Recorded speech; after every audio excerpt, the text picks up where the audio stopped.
Let's test it. Let's see. We'll see whether or not it works.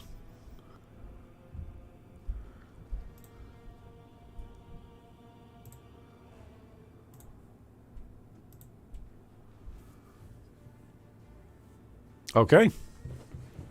All right, looks like it's working. That's what it looks like. All right, cool. Let's go tell everybody over on Discord.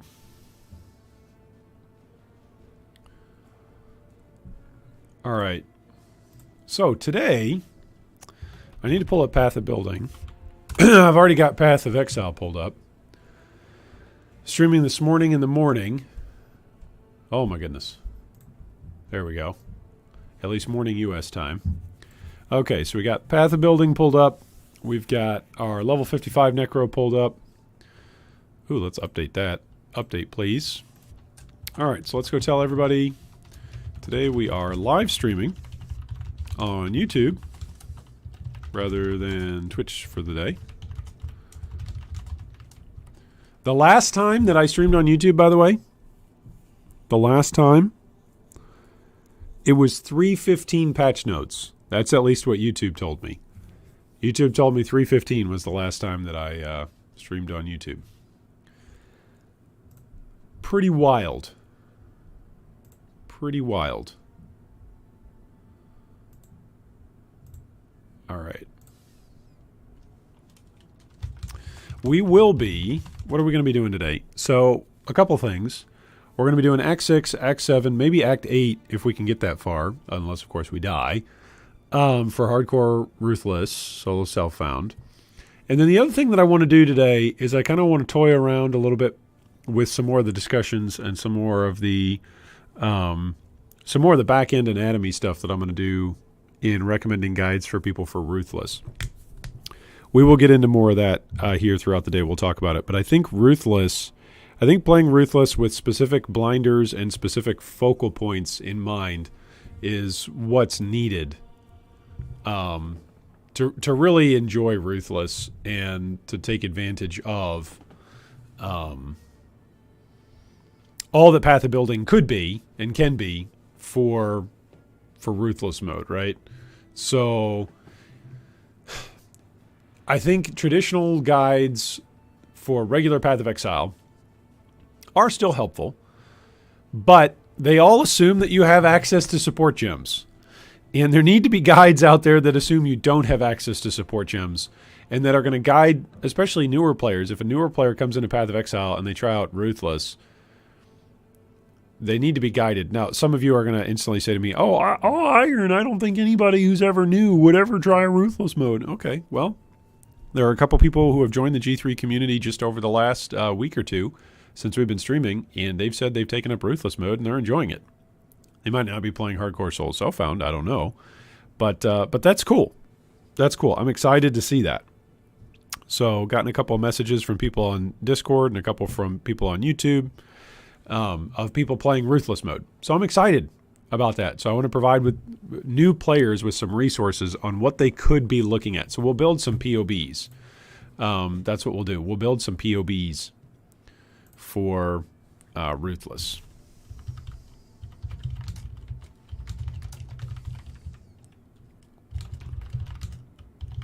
Talking build guide.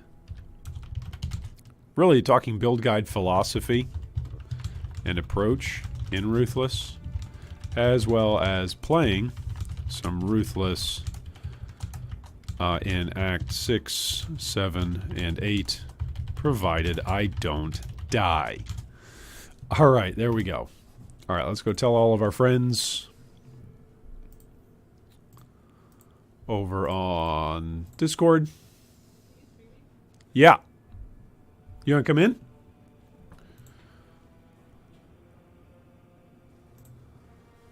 Uh-oh, where's Mrs. D? She's standing on the other side of the door.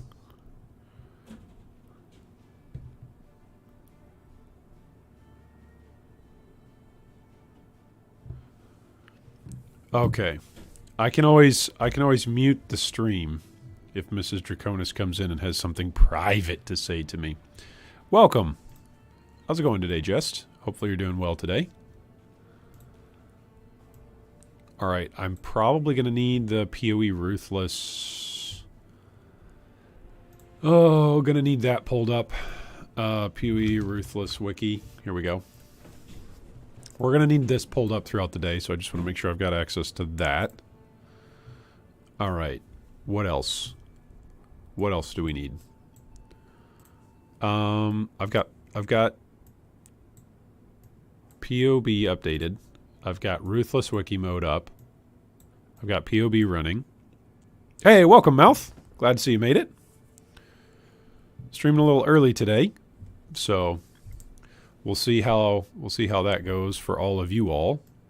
For me, it will be good. I've actually already it's 8:45 a.m. here Central Time, and I've already been up since 3.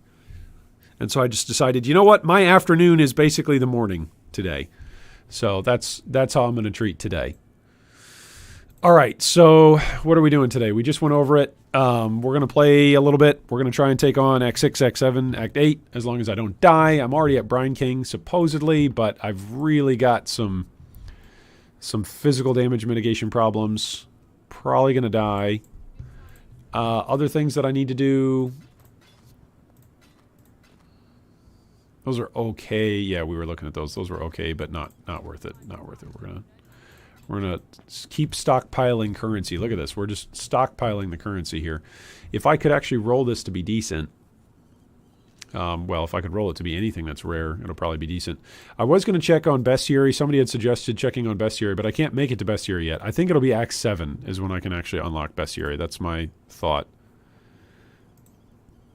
Oh, I got to go kill Aberath. Let's go do that too. While we're warming up here this morning, let's go do some easy warm-ups. Oh, increased item rarity. Oh, that's a 4-link. Like I'll ever have 3 sockets that I need. Welcome, Raptor. Good to see you. Welcome, Toto. Glad to see you today.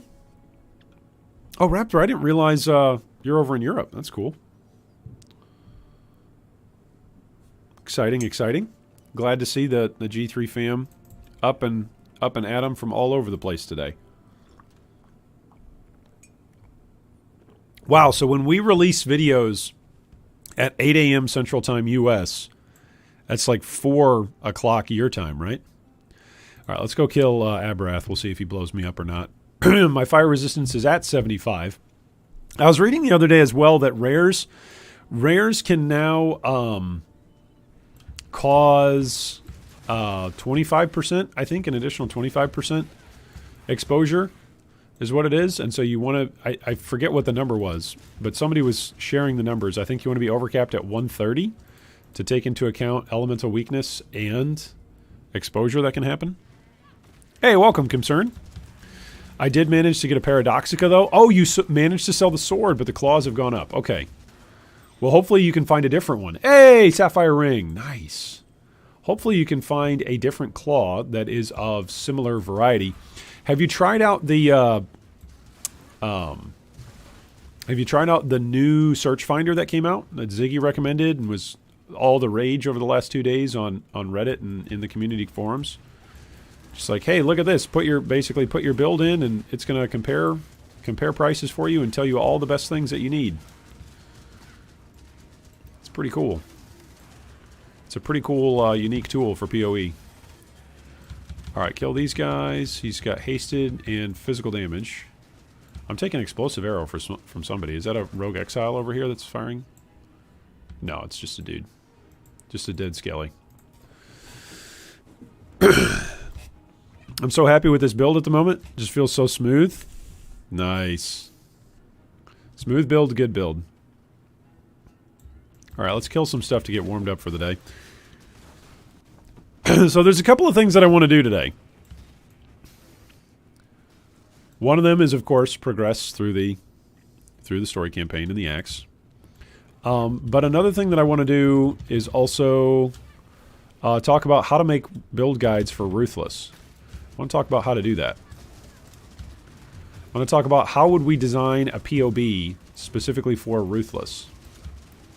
What if I get one shot here and it won't even matter? Ooh, that hurts. Alright, he's jumping and we're moving on. So in normal PoE, I think regular build guides are fine. We got a support gem. Speaking of support gems, close combat support. Oh, that's good. That's really good for our Bone Shatterer build. Okay. All right, so just as I'm talking about how you don't normally have supports, we drop a support. There we go. All right, in fact, you know what? I'm going to portal. I'm going to portal. I'm going to portal. Just in case. So anyway, I started blasting. We got close combat support now. Okay, supported skills can only be used with axes or swords. Combat rush grants more attack speed to travel skills not supported by close combat. All right, supported skills deal up to 25% more melee damage to enemies. Combat rush. Well, I'm never going to use a travel skill, so I'm always going to have combat rush up, right? For 2 seconds at least. 2 supports for Cyclone now? Good point, Patrick. Good point. Where's the infused channeling? Infused channeling and close combat. All right, we're starting to see something come together here. Let's put this in our jewelry spot. Whoops. So basically, I'm going to pop over to POB here for a second. Basically, right, if you look at, let's just go back to some of the ones that I've saved on the new computer. Right, here's Vol Ground Slam. Vol Ground Slam build. Okay, on the tree. You see the tree. It's like, here's tree. Right, because you're gonna make it to level 90. Right? You won't. Not in Hardcore Soul Self-Found. Ruthless. But anyway, maybe in Ruthless someday you'll make it to 90. All right, so let's say you make it to Act 1. What does this need to look like in Act 1? I'm going to go back and use Shack Central's build guide right here. So this is the style of tree that we actually need to build for Ruthless. This is the one that I think, this is the template to follow, I think, is to go, hey, not just Acts 1 and 2. In Act 1, I think what we're going to do is we're going to come out with a series of guides here on YouTube for Ruthless, and we will specifically say, here's the number of passives that you get in Act 1. Right? Here's the number of passives that you should get at each quest. Here's the quest rewards for each quest, and here's which quests you may want to do.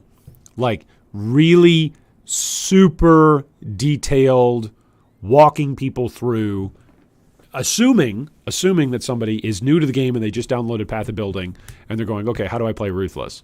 You're going, okay, this is how. We're going to hold your hand all the way through it. Like your first couple of passive points, we're going to explain why you go this way, why you're going that direction, what options you have. And then, potentially, hopefully volume is coming through all right for you guys as well, by the way. Just realized that as I'm coughing into the mic. As I'm coughing into all of your ears, as I'm spreading my germs. I'm sorry. My apologies. Ideally, what we do is in the notes section, you have a priority paragraph for if you're playing with this build gem, if you're playing with this build gem, if you're playing with this build gem. Let's say you're starting off with a witch or a ranger or whatever. Here's the basic skill gem that's going to drop for you on Twilight Strand. And then here is the first act quest reward. Here's the 4 skill gems that you get offered.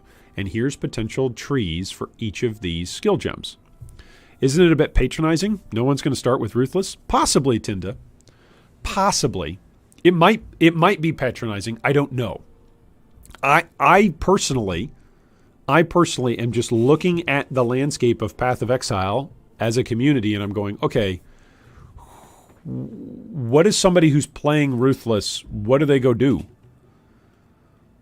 Like, do you just, let's just, I'm just going to name drop some stuff here. Let's get real specific, right?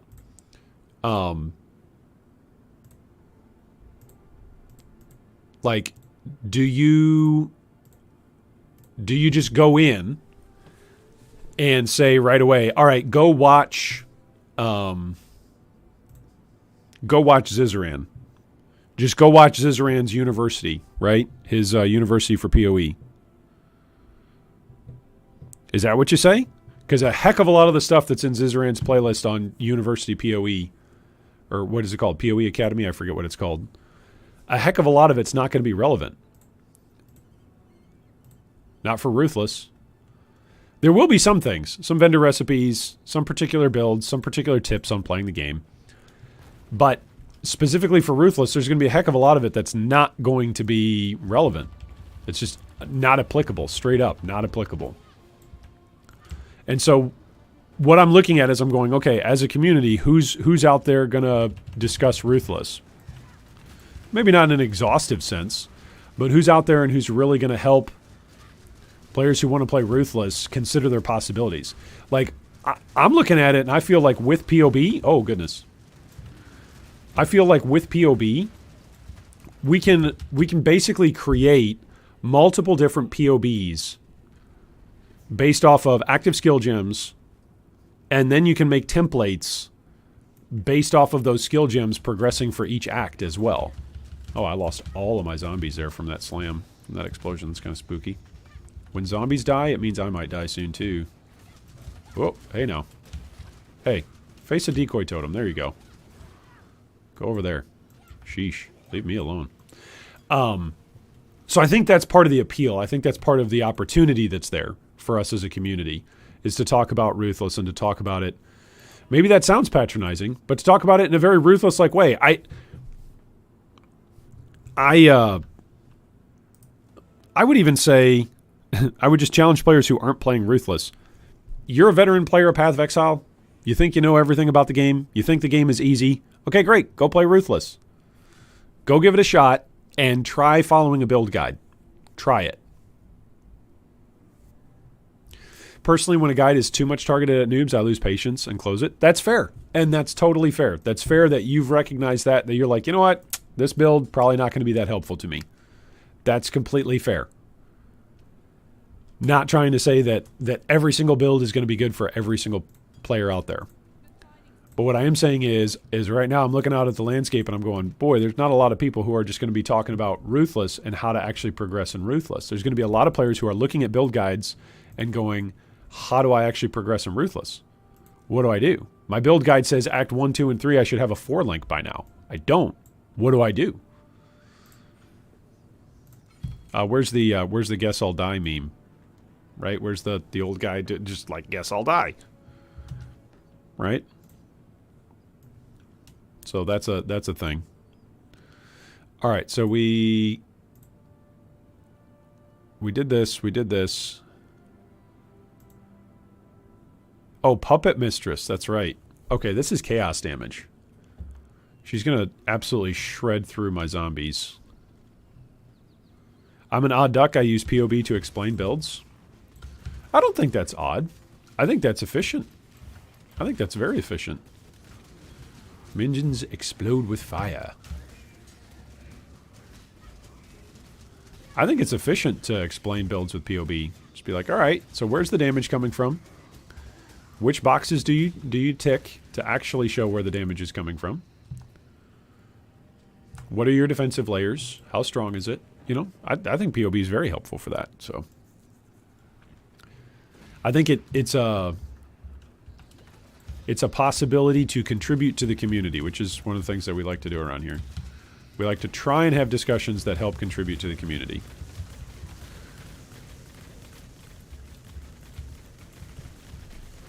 So I think one way that we can contribute while I'm actually playing Ruthless in a solo self-found environment is to go, okay, what are your options?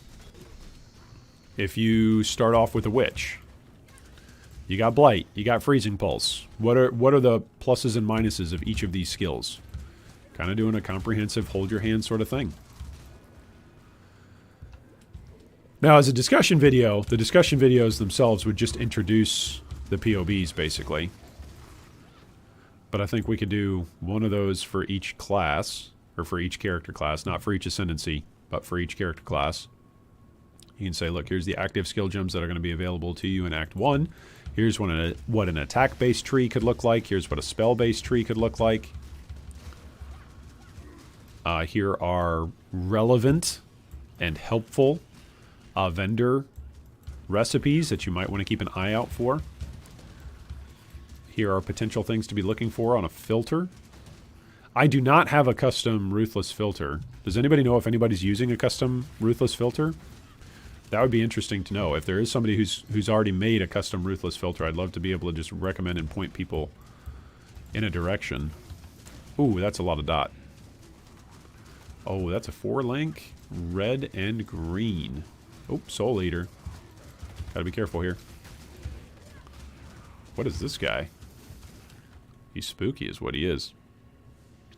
Using the POB like this Frostblink build is based on the cold damage gem. On the tree we take fire damage, which seems odd. Yeah. It does seem odd, but it works. It works. It works. It's amazing. It works, and it's fast, and it's smooth.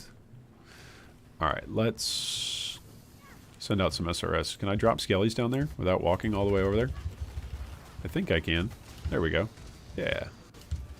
Yeah, we can do that. All right, skellies and zombies aren't dead yet. I'm not dead yet. That's the most important part.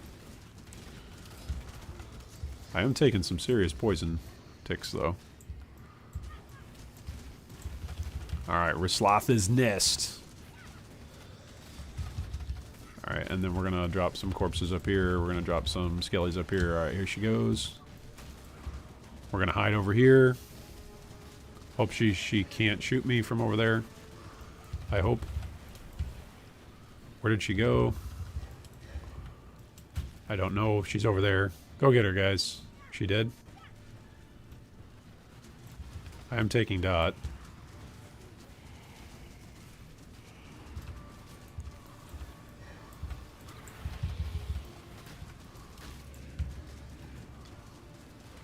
Alright, down she goes.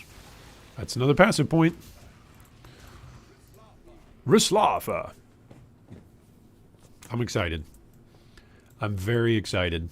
I hope you are too. I'm excited to potentially be able to help out. I don't know. Do any of you see are any of you kind of picking up what I'm putting down about guides for Ruthless?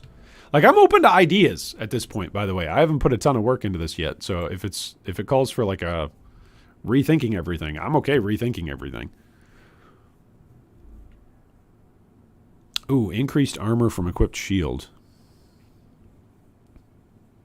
You take 30% reduced extra damage from critical strikes. That's pretty good, too.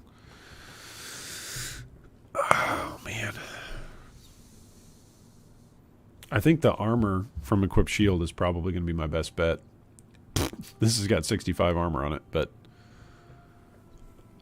maybe 20% chance to defend with 200 armor. Maybe.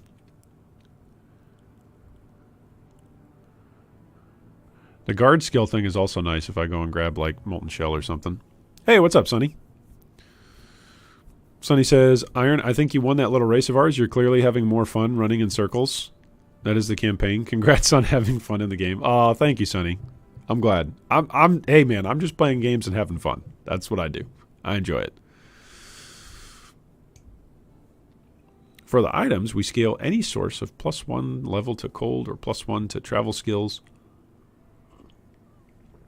And remaining uniques are spell suppression and life for survival. Yeah. It's OP build. It's an OP build. It's a good build.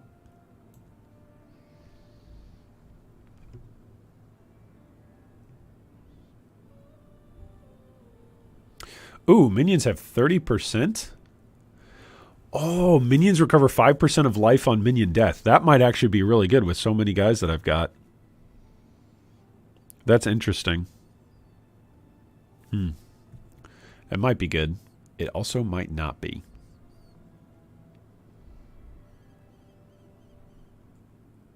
All right, where do I want to go after this? I want some more armor. Where is there more armor? Oh, that's right. Got to spell it the English way. My apologies. Armor. Where is there more armor? 800 plus armor if you've blocked recently. That's a lot of armor. See, Sanctum of Thought is good. You take 30% reduced extra damage from critical strikes. And then what if I took this mastery as well? That'd be 60% reduced extra damage. It's a lot less chance of just getting blown up by crits then.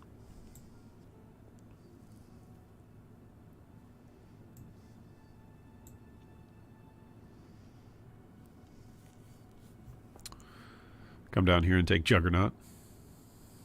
It's a lot of travel nodes to get down there. This is all elemental resistances down here through Diamond Skin, though. How many is that? 1, 2, 3, 4, 5, 6, 7, 8, 9, 10, 11, 12, 13, 14, 15. So what does that put me at? That puts me at level 70. At level 70, I've got no more minion damage. It's just all pumped into life. Oof. I think I should come over here. Where's the minion? Unholy. Minions have movement speed and onslaught. 1, 2, 3, 4. 1, 2, 3. Yeah, I should just come up here and grab this. There's no damage on that. It's just attack and cast speed.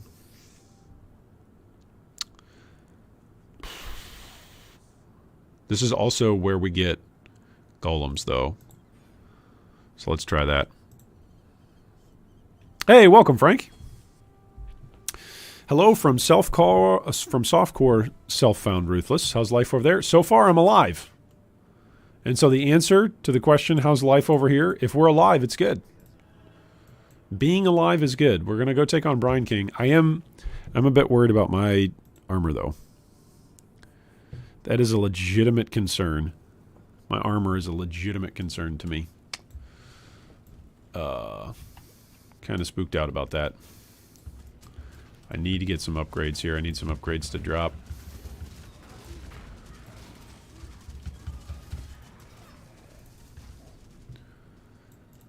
How are you liking softcore Ruthless, though? We've been talking about build guides for Ruthless. We're going to do some anatomy of building some POBs for Ruthless. And then eventually we'll share those. We'll make a discussion video on it. Just because I think it's super duper difficult to play regular Path of Exile and then go, well, you just play with these links and you just do this and you just go for these uniques and you just... Even if you're playing SSF, like having gem links... I'm sorry, not having gem links, just having the gems automatically available to you, that in and of itself is a massive game changer. So having access to support gems, pretty awesome ability. Pretty awesome thing. And in Ruthless, you don't have that. And so trying to design build guides with that in mind, I think that could be helpful. Also, I think it's pretty clear in any version of Path of Exile, there's always going to be, right, some builds that are good, some builds that are not, some builds that are best for doing different styles of content. There's going to be general overall builds that can just kind of take on content in general. There's going to be bossing builds. There's going to be fast zoom clear builds. There's going to be delving builds. There's going to be heisting builds. There's going to be blight builds. A lot of different specifics when it comes to making a build for Path of Exile, right? And so in Ruthless, I think a lot of the considerations change. Then when you add in solo self-found on top of that, more considerations change. And then when you play hardcore, even more considerations change. So I don't know. I think making some build guides for hardcore solo self-found Ruthless and saying, here's a guide that you can use in this, and if you can trade for these other things as well. If you're not playing solo self-found, or if you're not playing hardcore, then here's your options as well. Here's added bonus room in the build to be able to fill out stats or resistances or damage or go for these uniques is not a thing that happens in Ruthless. Yeah, exactly. Exactly. That's where it's like 90% of build guides nowadays are like, okay, here's what you need. And even if it's a league starter, it's like, okay, the reason why this is a league starter and still recommends uniques is because it's a cheap unique that's easy to find, or that it's a relatively common drop unique. In Ruthless, you're not going to have that. Necessarily. Maybe in trade Ruthless you will. But definitely not in SSF. And the fact that we don't have divination cards, by the way, anybody that's like, well, just farm the same zone. That's got to be so obnoxious and annoying. You just farm the same zone until you get divination cards. Guys, we don't have divination cards. None. No divination cards. So you can't target farm and kind of incrementalize your way towards something. Without the explanation, it would be really easy to get information overload or to tunnel vision on specific items that don't need to be prioritized and can be swapped out. Yeah, and that's... I feel like maybe we're developing language today that can help us with this, but maybe build guide isn't even the most accurate description of what we're actually working on or what we're actually what I'm intending to do with a POB for Ruthless. Maybe build guide is too strict of a term. Maybe a more open term would be build like suggestions or options or paths, right, to recommend. Like, hey, if you're playing an attack-based skill, because you're a duelist and you chose an attack-based skill, here's some ways to approach the tree. Here's Ground Slam. What do you want to get early on with Ground Slam? Do you want attack speed with Ground Slam? Or do you want, you know, increased physical damage? What does that feel like? What are the differences? What are the advantages? What are the disadvantages? A framework? Yeah, I like that, Yami. I like that. A build strategy? I like that. Because you kind of have to go into Ruthless with a much more open mind. He's down here. I'm just farming over here. You have to go in with a much more open mind in Ruthless for your build. Like, it's not optional. You have you can have a concept in mind of what you might want to do, but what do you do when you drop a support gem that's for a completely different build? And then you're like, oh, well, you just switch your tree, and then okay, but you don't have regrets. Oh, well, you just use all the passive respec points from the... Okay, but you get 10 of those. You get 10 from the quests. Like, you got to go in with a little bit of more of an open mind to be flexible, I think, a little bit when you're playing this mode. Maybe you don't. Maybe you don't. Maybe I'm not... Maybe I'm completely wrong. I wonder which players will suffer from more prejudice, Ruthless or SSF. Probably whichever group talks about it more. Whichever group talks about it more is the one that's going to get it. Right?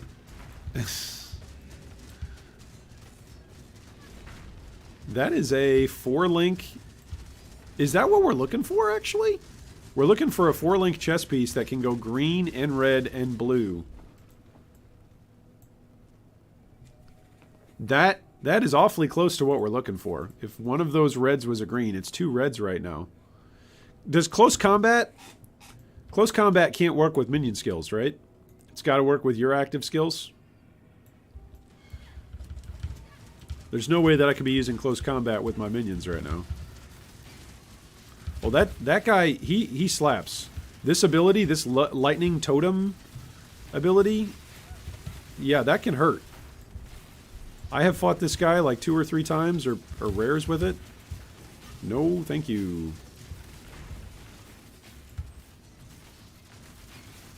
Look at that. Look at the damage on that.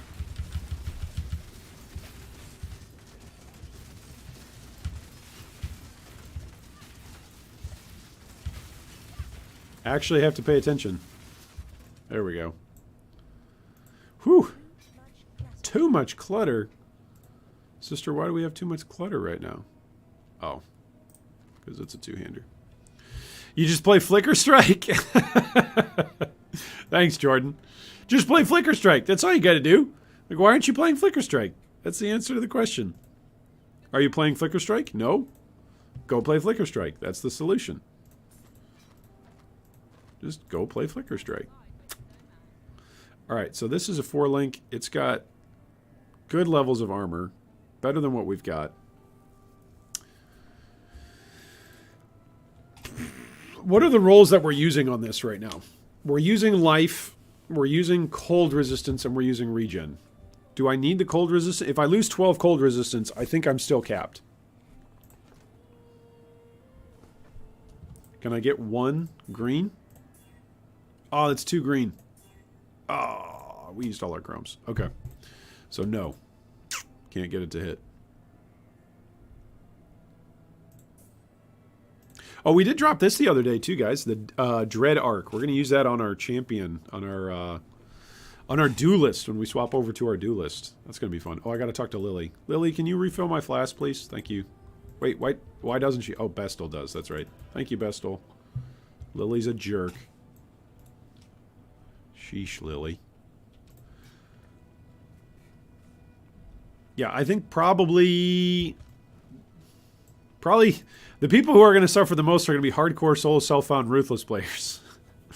Whenever I bring up that I play SSF, I know I messed up because the response is always all the points you've made thus far are irrelevant. You're playing the game wrong and deserve not to have fun. Oh, yeah. That is an approach. That is an unfortunate approach in dialogue. If folks are taking that approach with you, I'm sorry, Kappa. Like, ideally, we're here playing video games. We're having a good time. That's ideally. We're all having a good time. And we're playing the games that we want to play in the ways that we want to play them. All right, here we go.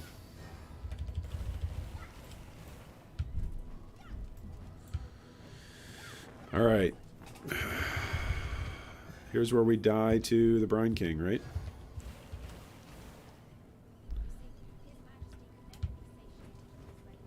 All right, how many SRS do we have?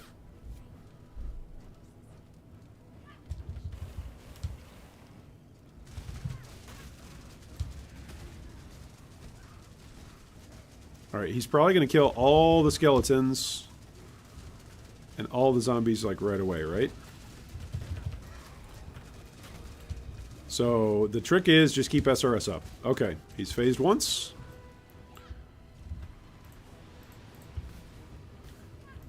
We're still at 94% resistance.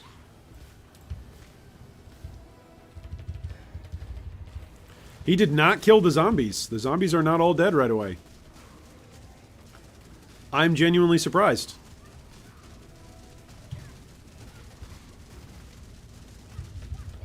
Okay, phase 2.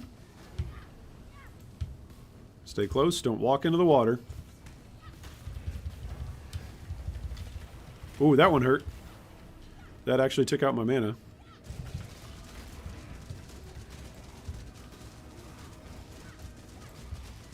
Okay, don't stand in his whirlwind. That might help. Alright, he's phase 3.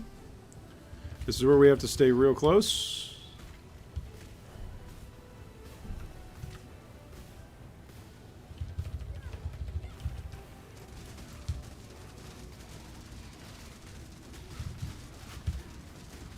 Down goes Brine King.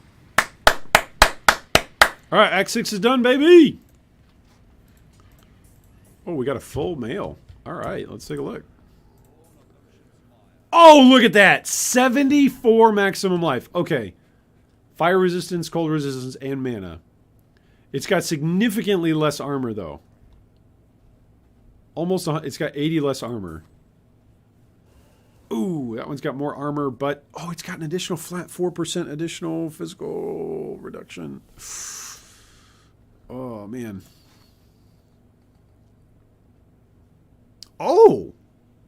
Look at that. 14 to all LE resistances, 40% increased lightning damage, 30% LE resistance. That's actually kind of good. That's actually kind of good. I'm okay with that. All right, so we took down Brine King. Let's go to Act 7. Hold on to your cockles, matey.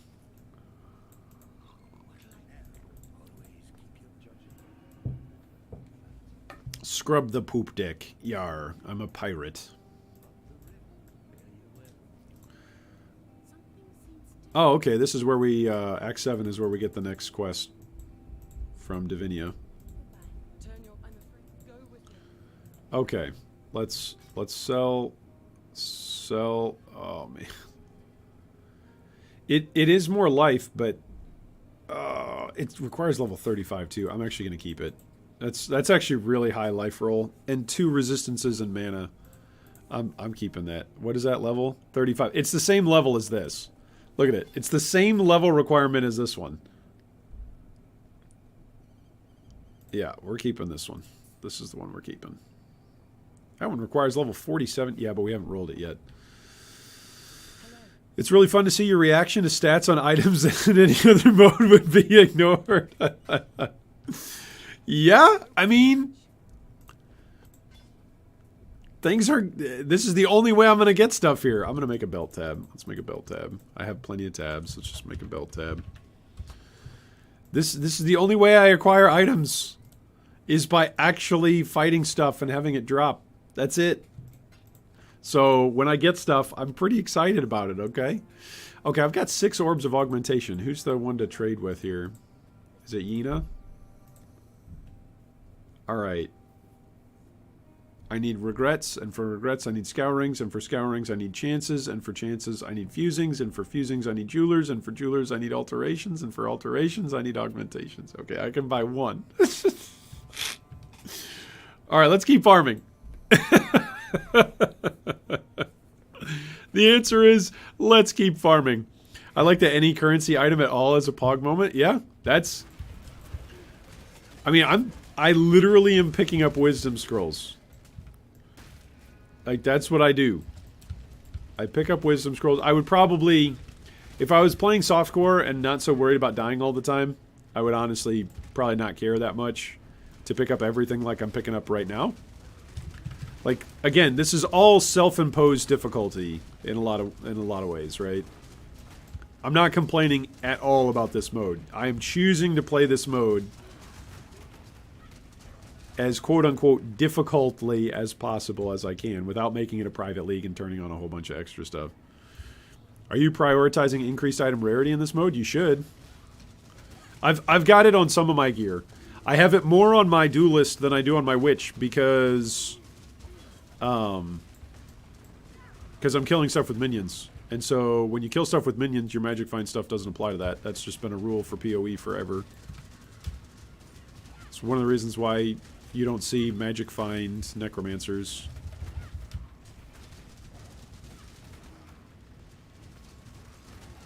Because magic find gear only works if you get the kill.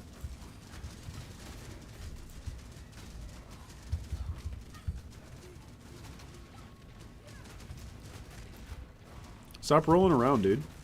Dude, stop rolling around. Thank you. Unless they did an update. Somebody correct me. Maybe they did an update. Did they do an update where we can magic find with monsters now? With minions? That'd be a pretty big game changer. Yeah, just go in and equip a Wind Ripper and then use your level 26 SRS gem. That'd be kind of funny. Serpentine Staff. Let's see what that is. Bad is what it is. It's bad. Oh, that's where the waypoint was.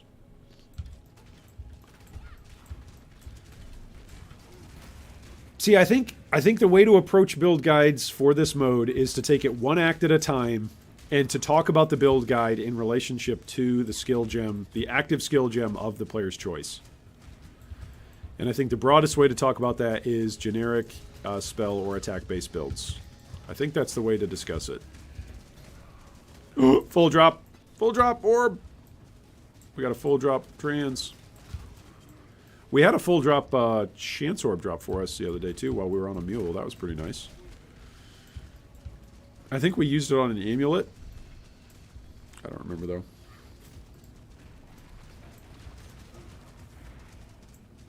The crossroads. Alright, here we go to the crossroads. Oh. This guy could actually hurt.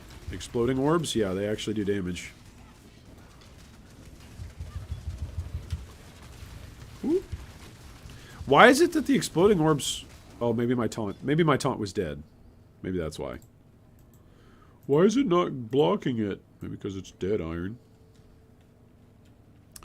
There's some people on Reddit claiming that it's impossible to get max resistance from the campaign without trading. I wonder what the reaction is to people playing this. See, that's the other thing too. Anybody that's like, oh man, Ruthless isn't hard. Like, this is not me trying to be elitist. Okay? If I was trying to be elitist, then I would be, you know, bragging about whatever. And calling people names who are not playing what I'm playing. I'm not doing that. I'm not calling anybody else a name who's not playing Path of Exile the way how they wouldn't enjoy it. Just so that way they're satisfying my sense of how I do enjoy it. That's silly. However, okay, with that disclaimer in mind that I'm not trying to be elitist when I say this, I will say on my own behalf and on behalf of anybody else who's playing Ruthless mode, anybody that just wants to complain and say Ruthless mode is easy, there's no difficulty, there's no challenge to it, it's no different, it's just slower, they're wrong. That's just not true. Like, I'm going to say this in the cheesiest, corniest, most Twitter cringe way possible. Different parts of my brain are active when I am playing Ruthless mode than when I'm playing softcore or solo self-found or even hardcore. These are a lot of traps right here. Yikes. Like, I am having to think about things when I open up the passive tree. Full drop chromatic. Yes. I'm having to think about things and engage with things differently. Like, here's for one thing. I don't have a build guide that I'm following. I don't. Like, right now, playing as a necromancer, this is probably one of the reasons why I've made it this far on this character. I'm just playing based off of the knowledge that I have of playing necromancers in general. And trying to apply that knowledge to the tree as I go along.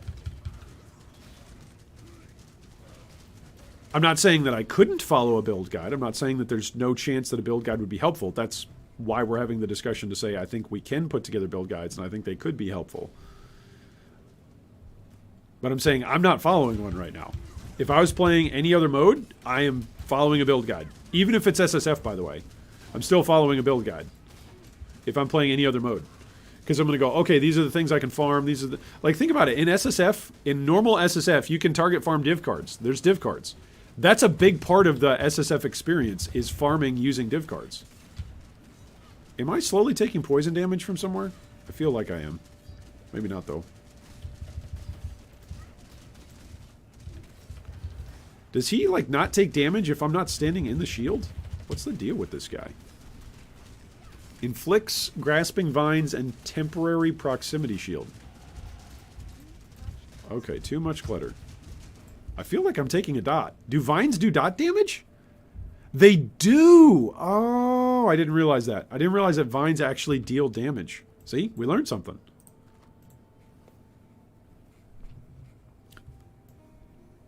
I never would have learned that in softcore. I never would have cared. I never would have had vines on me for that long to be able to read it.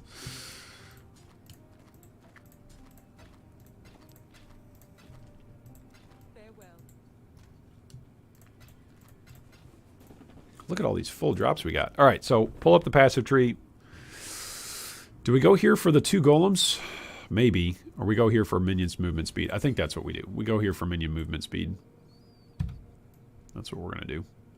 Minion movement speed should be really good. It should also increase our DPS with SRS. Because it means SRS is going to spend less time moving by having more movement speed. And it's going to have more time attacking. That's the theory. Less time moving, more time attacking. The SSF persecution is real. I had a league where I shared an SSF POB, and this guy kept telling me that my gear was bad and I should have just traded for things. I mean, reading is hard.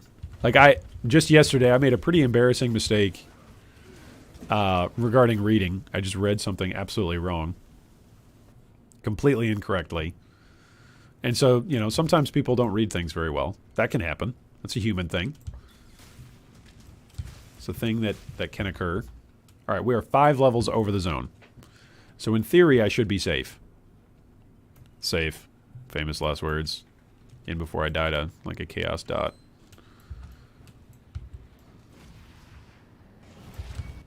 I have a full Sanctum run, I think, saved up.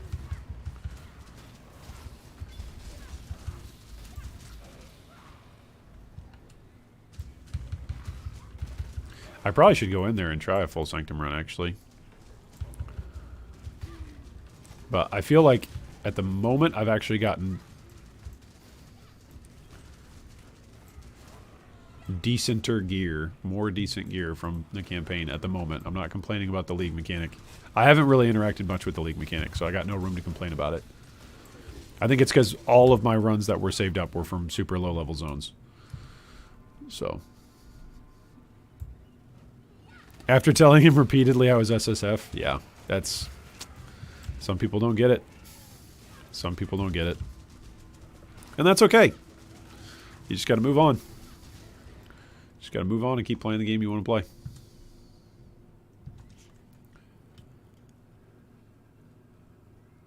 And that's coming from, by the way, those of you who have been around for a while Like, you know that I love trade. You know that I love Path of Exile economics. You know that I love gaming economics in general. Like, I love that stuff. I love playing around and messing with in-game economies. I love it. It's fun in its own right. Like, not even playing the game, just playing the economic side of things. Very fun. Defeat Malagaro. Oh, that's right. I forget where I even need to go. It's been too long. It's been a long time since I've been in Act 7.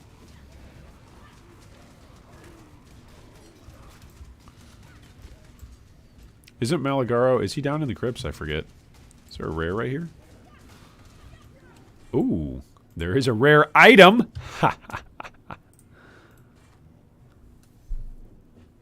Not as good. Fire and lightning resistance, but nothing else. Not as good as 65 life and 137 armor. Baby! Pretty good. Especially when I only have 1,000 armor. 39% Physmit. I'm getting kind of scared. My Physmit is bad. That's another reason why sometimes you die on Necromancer. Is you will... Ooh, those are some heavy armor boots. You will use... I forget what it's called. Where is it? Where's my ascendancy? Yeah, you'll use Bone Barrier. And so then you have 1% additional physical damage reduction per minion. But then like a big slam takes out all your minions or something. And so then the next time the slam comes, you're like, oh no, I thought I was doing fine. It's one of the reasons why I've developed the habit of seeing, like, if my minions die, then I need to panic. League mechanic, don't ever get hit. Well, so then my character should be good at that, right? Because I'll just hide around the corner. We've added a bunch of shadows everywhere. Good luck. Just don't get hit. Act 7 Malagaro is in the Chamber of Sins and map device. Map is in the crypt. There we go. That's what it is. I have to go to the crypt to get the map, and then I come back here to this waypoint. That's right.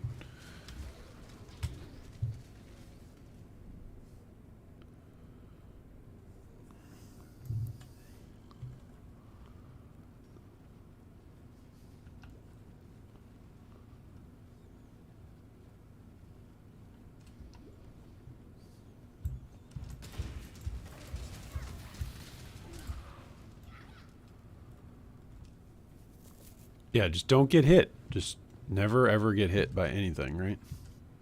It's the name of the game.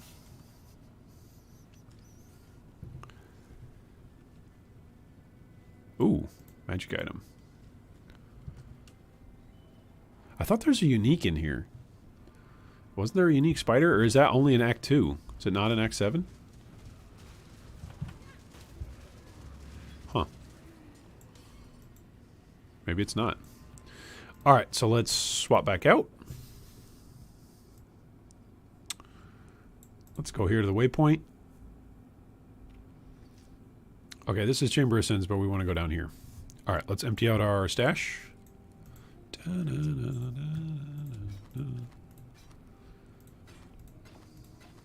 we were going to keep those boots. It's a lot of armor. Man, these boots are good, though. Life, regen, armor, fire, lightning. It's good armor.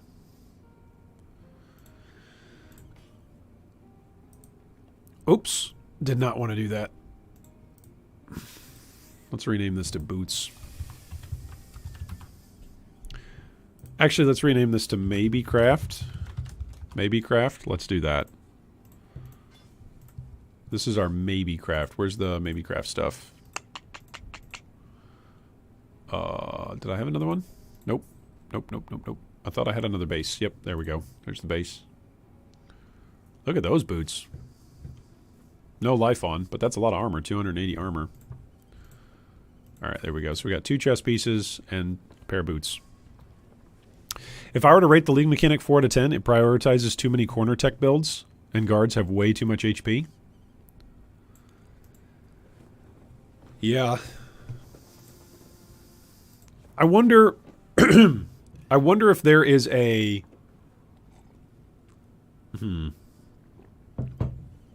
how to frame this, how to word it. I wonder if there is a way in game development. Does anybody know of any other games that are games as a service model that actually incrementally release their content in the midst of other major content releases? So, for instance, what I'm envisioning, I'm not pitching this. This is not a pitch. What I'm envisioning is a potential solution to all the complaints about how the League mechanic is always hard is essentially scaling the League mechanic on release, where you do make it harder throughout the League, but you adjust to make it harder throughout the League because your players get stronger throughout the League. Right? Now, in theory, that should be the case as you just level up the zone, right? The area zone difficulty should dictate something of the difficulty of the encounter, at least the stats on it. But maybe there is some sort of way to incrementally increase the difficulty as your character levels. Actually, I don't know if I like that. That almost sounds like a Diablo Paragon kind of system. Like, hey, you're just running the same stuff. We just up to the stats on it. It's all the same stuff, though. I don't know. In Hades, you can do hitless runs because the projectiles are not instant and the melee attacks have a wind-up. PoE ignored that. Yeah, I think that's a fair... That's a fair point.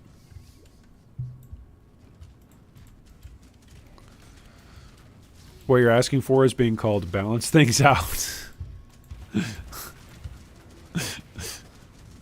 Is that unreasonable? I actually just said I don't like that, so, you know, I'm being unreasonable here. Hey, Ray Spectre. All right. Do I actually have blue links that I could fit it into right now? No, I don't. I haven't changed any items yet.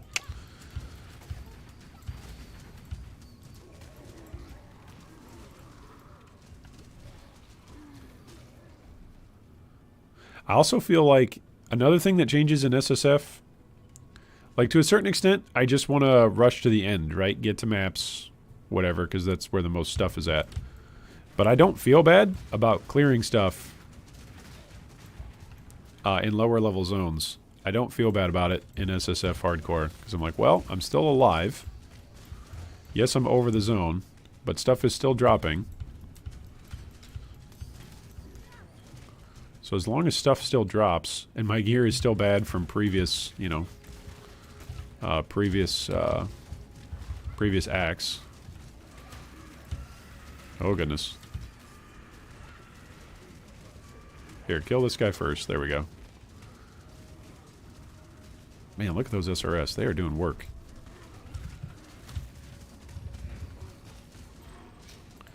Maybe I should swap over to take off skeletons or take off zombies. Go swap over to just running chieftains, host chieftains. But then I'm going to be just constantly resummoning host chieftains because they're going to die. The Spectres doesn't have very much health. AKA developers who actually do their job balance the game around the time and investment you play on it. Maybe. The end of floor boss is a joke. The guards are 100% more dangerous. Oh, really? I wonder if that's, again, if that's somewhat by design. If they want us to, like, take on... If the end of the floor boss is a joke by design. Here, let's go here. All right, can I do this run right here? Let's see what happens if I go here. This contains a minor treasure reward. Let's do a run. Let's do a run. You have a very low risk of death. Okay, I'm trying it. Hey, what's up, Wilkie? Welcome, welcome. I was level 74 by the time I got into maps because I was clearing everything in the zones and doing the league mechanic. Nice. Very nice. More likely to just fail the room. All right, I need to defeat all the guards. That's what we got to do here. Whoop, don't let them hit you.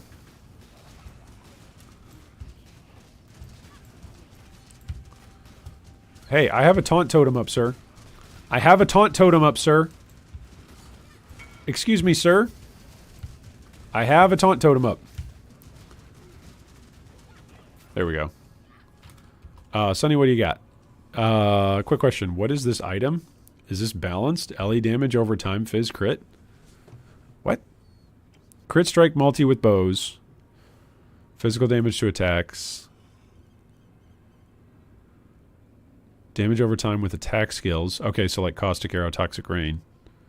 But then the base type is increased elemental damage with attack. I don't know if I would use that. Unless you're converting.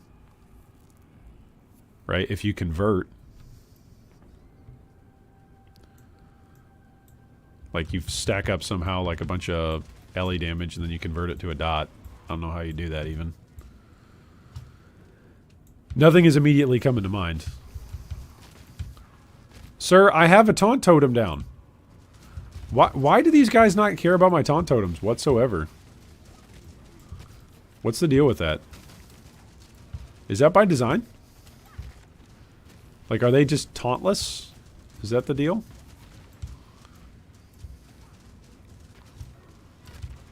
Because, see, he still throws his mine down at me. It has all the necessary mods, though? Maybe. You can't design a roguelite in 3 months and then just forget about it. Chris always has their engine, says their engine is airtight. License it to someone who has 2 years to design a roguelite. Maybe. Yeah, maybe. Alright, go get them, Skellies. Yeah, it is kind of all over the place. I agree with you, Sonny. Like, there's a lot of roles on there. But it's like, alright, how do you use those roles? Oh my gosh. Okay, I just lost, like, all my inspiration. Okay, he can hit over walls. Okay. Alright, so that move when he shoots straight, that's actually my favorite move that he does. Because it's at least somewhat dodgeable around corners. I guess he just pretends there's no roof for a second. Maybe that's what it is. Look at all the Aurelius coins we have. 130. Baby. Alright, select a map. Afflicts you with fiendish wings. Monster action speed cannot be slowed. Monsters have increased attack, cast, and movement. Chests no longer drop Aurelius coins. Let's not do that. Oh no, contains a fountain, but 50 less Aurelius coins. That's probably bad, but it's like the least bad out of all of them. They always target a player. But that's so silly. Like, targeting the player is super silly. Some of these things do get taunted. Maybe they don't, actually. Maybe Taunt Totem doesn't work at all. Oh my goodness. Same guy again. No, I guess not. Room complete. Was there another one? Room complete. Okay. Oh, because this is one of my low-level ones. That's why. These are my low-level ones. That's why everything just went down. This is a level 27 zone. Okay. Alright, so... May offer items on completion. Sure, let's do that. Wait, did it not select? There it is. Okay. Fizz, Ellie, Fizz over time crit. Looks like a Grim Dawn build. There you go. It's got a lot of stats on there that I could see being put to use. I just don't know what you'd put it like. Alright, I'm going to go Toxic Rain. I'm going to go Caustic Arrow. No, wait. I'm going to go Elemental Hit. Oh. That looked like a big hit. Defeat all guards. Okay, there's going to be a guard here. Okay, I just took a whole bunch of resolve damage. That's a lot. By the way, this is monster level 30. I have... What's my SRS? SRS is at level 12, and it's not just instantly killing everything. That's somewhat disturbing. Oh, I didn't get any offering. We got nothing. That's the meme. Yeah. Fountain is 25% resolve health, but those currency reward rooms are good for SSF. Oh, I should have gone currency? Okay. Clarification, the guards always target a player if there is line of sight of them.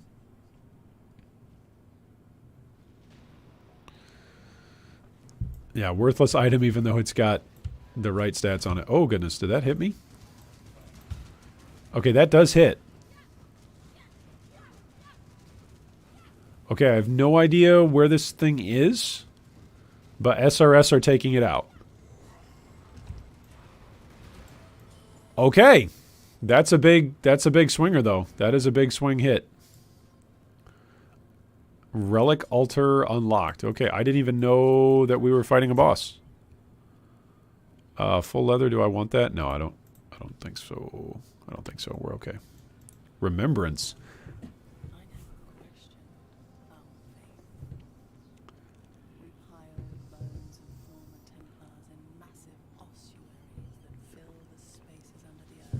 Oh, that's kind of cool.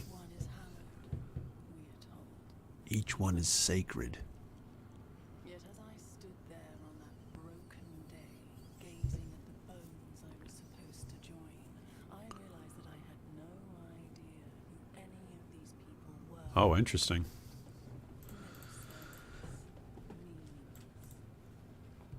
So many have been forgotten, but I will be remembered. Oh, Divinia's got some ambition. That's what we just learned. She got some ambition.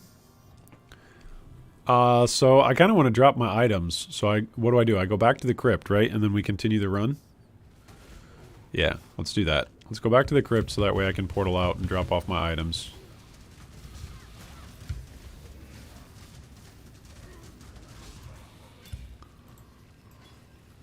Ooh. These gauntlets are good. But these are 190. Actually, that's not that big of a difference in armor. It is something of a difference, though. Yikes. Okay, here's a rare.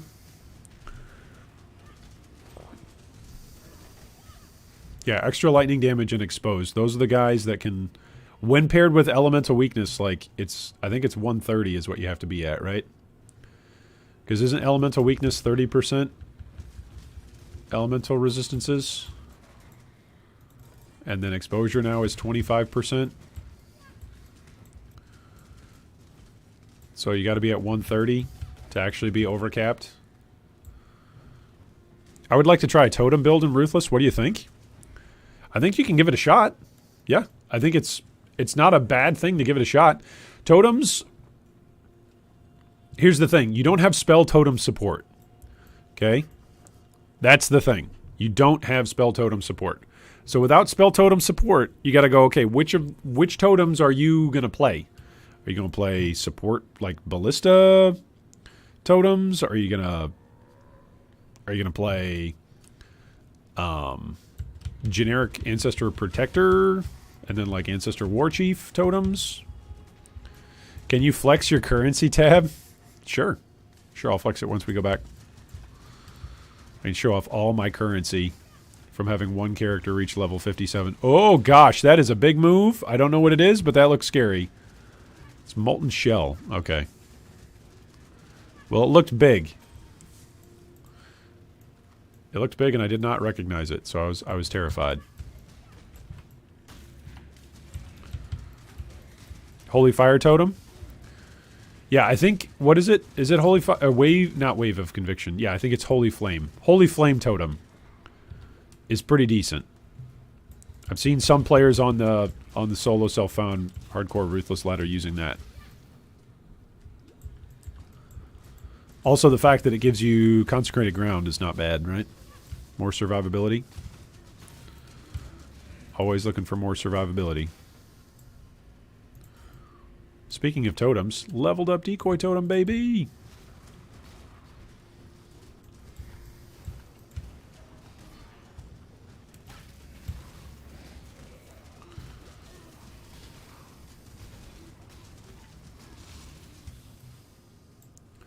Do they all have blood on them? What do they have? They had something on them. It's kind of spooky. All right, let's go drop this stuff off. You're going to go Ancestral? Okay, there you go. Try Ancestral. Again, here's the thing. Going totems... The flexibility of going totems is that if you go totems, any sort of... Almost any sort of support gem should work for you. Almost. Right? If you drop a melee support gem that's really good for a melee build or an attack-based build, Well, you can you can probably use it on an attack-based totem. It requires level 30, so that's actually pretty good for level 30. There we go. Here is my currency stash. Who wanted me to flex it? Here we go. Look at this. This is everything. It's everything that I've got that's not on a character right now. 78 wisdom scrolls, 44 portal scrolls, 14 blacksmiths, 13 armor scraps, 1 glass blowers, 8 orbs of transmutes with 10 shards, 1 full orb of alteration, 6 augmentations, 1 chromatic, 1 jeweler, 1 vol, and 1/4 of an alchemy shard. But I've used some things. I've used some alchemy. I've used some chance orbs. To be fair, I don't want to make it seem like this is all the game has ever given me. I've used a lot of things to actually get the gear that I've got. Do minions benefit from that totem's consecrated ground? I believe they do. It's you and allies. Totem champion for the 100% taunt chance. There you go. Need to pray for some good gem drops? Yeah. I mean, I kind of feel like that's what Ruthless is. It shouldn't necessarily even be called Ruthless. If we wanted to meme about it, if we wanted to joke about it, then the joke, I think, would be, don't call it Ruthless. Call it Supportless. Because that's what it is. It's Path of Exile, but without guaranteed supports. Which is fine. It's okay to play. There's lots of fun to be had. But I think that's the joke. Just call it Supportless. Alright, we gotta go deal with Malagaro. Let's go into the map. This is the game teaching us. Guys, we're going to someday use the map. Guys, just so you know, we just went into a map. So technically, this character has made it to maps. One of the earliest level characters to ever make it to maps. Level 57, just want to say. We've technically used the map device. So there you go. Breadline of Exile. Yeah, it is feast or famine, but without the feasting part. Again, it's a different challenge. It's Path of Exile. When I was joking earlier about saying like, hey, this is activating a different part of my brain. The part of my brain I feel like that this is making me engage with is the side of my brain or the creative parts of playing Path of Exile that I don't feel like I've had to engage with a long time since being a new player. It's almost like being a new player again and just going, oh my, I need to read everything on the tree and every passive point really matters and I really need to slow down and observe and learn and consider what are the benefits of taking X versus the benefits of taking Y. Same thing like for skill rewards. Like when you complete a quest, it's like, oh my, which one do I take? Because no chance of just going, well, I'll just grab this one for now, and then I'll grab that other gem as well, because I'll just buy it from the vendor. No. No, you won't. Not unless you're going to mule an entire character all the way to Ciosa. No fun allowed mode. Alright, let's continue this Sanctum run here.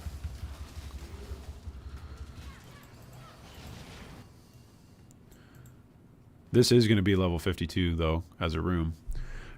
Afflicts you with door tax on entry. Lose 30 Aurelius coins on room completion. Contains a benevolent fountain. Why wouldn't I want to go there? The merchant offers 50% fewer choices. Ooh, that sounds kind of a bummer. But we'll give it a shot. Hey, what's up, Stefan? Mr. Grumpy is here, the bald man. The bald man is gaming. Alright, this is a level 52 zone. So I understand it if these guys take a little bit more to take out. Oh goodness, I'm already losing resolve. Alright, so that was one guard. Is that another one? No, that's just a harpy. Okay. Oh, that's the other one. That's the other guard. Am I fighting two guards at once? I think I am. Oh, that hurt.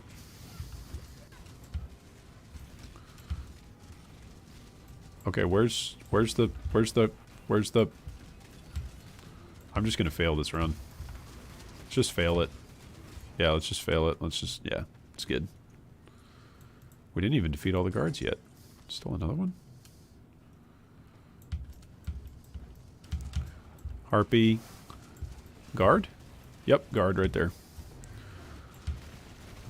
I like that things are telegraphed. I like the new animations for PoE2 stuff. That stuff I like.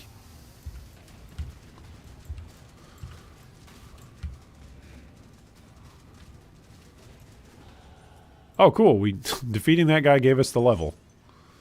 How funny. Alright, level 58.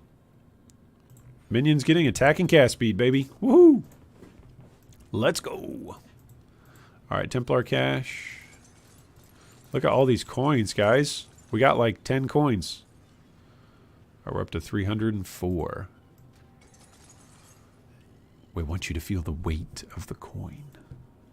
Oh, I'm feeling it. Feeling the weight. I'm feeling the wait for items. I'm waiting for good items. I want some more good items, please. Alright, just find the exit. Alright, these ones are fun. Monster level 32.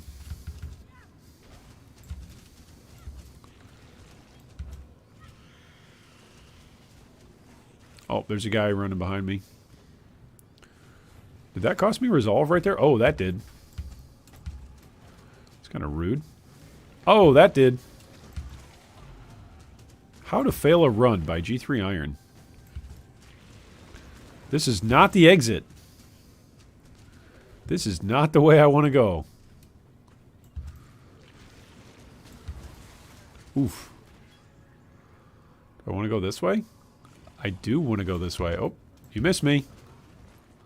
I'm not even going to go back and pick that up. I'm leaving treasure on the ground. Can you guys believe it? I did it. Gain a random boon. 50% more Aurelius coin found. Okay. But I also have 50% less Aurelius coin found. So these two, do those cancel each other out?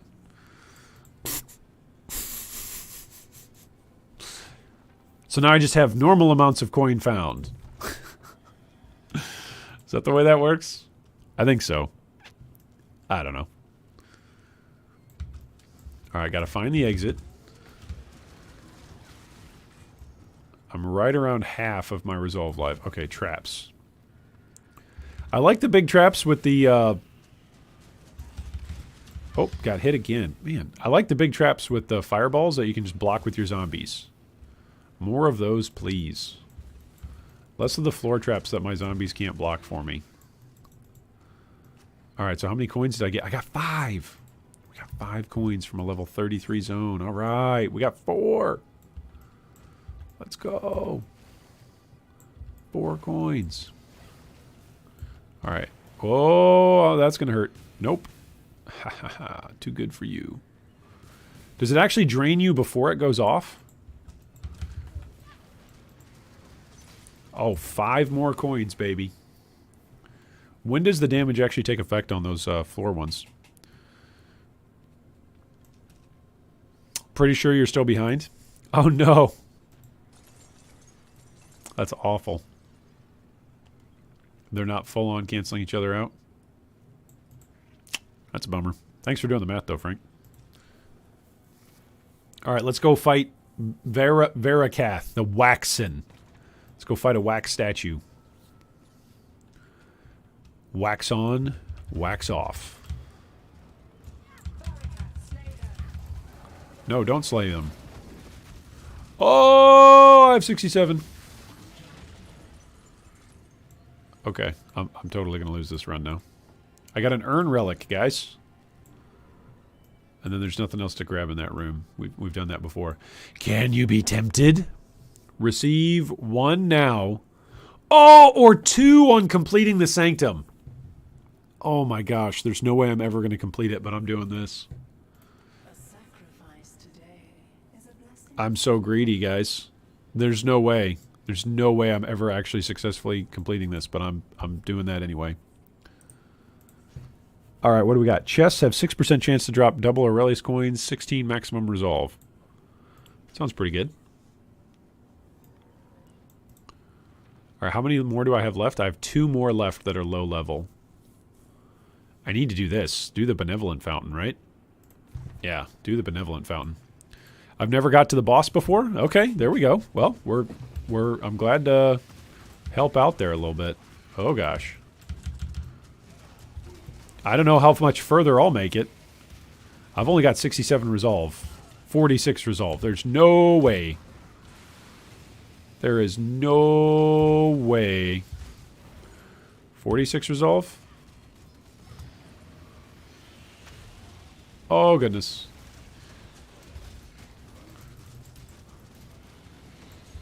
Alright, room complete. Templar Cache. So do boons always have little boss fights? Are boons just guaranteed to give you boss fights? I don't know. It feels that way. Gain a random boon for 150. Monsters have 30% reduced life. Okay, that sounds good. I mean, I would like it if I had, like, double resolve, fully heal, impenetrable resolve shield. That'd be cool, but, you know, I'll take this too. The Sanctum Vaults. Defeat all the guards. Oh, gosh. Here we go again.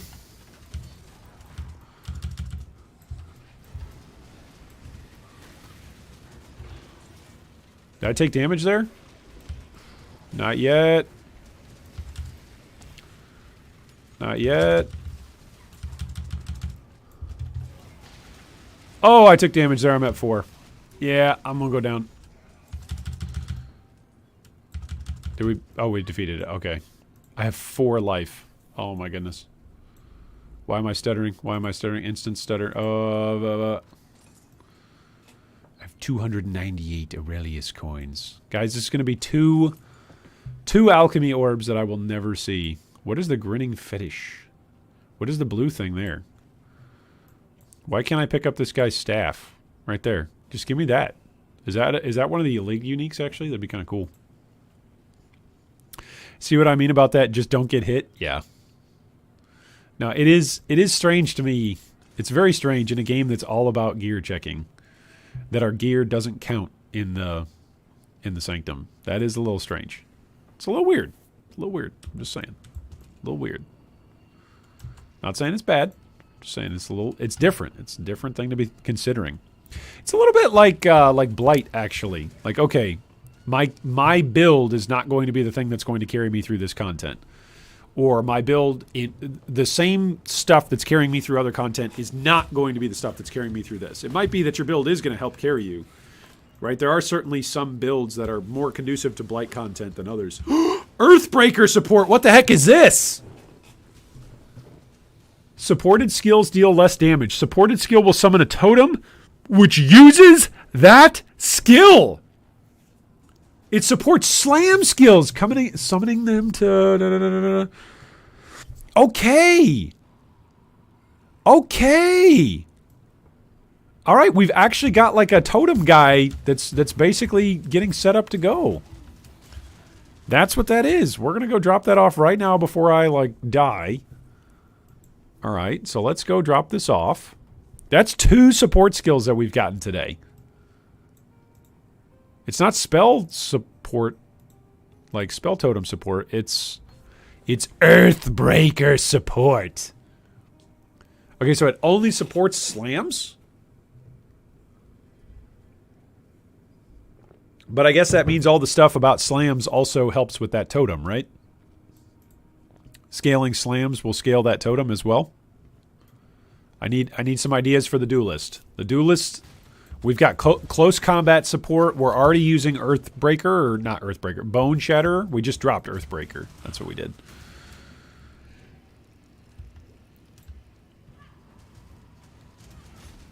Oh, is that a rare? That is a rare. Oh, my! Yeah, I need more mana. Completely just drained me. Ooh, a Great Crown. Let's see what that is right now.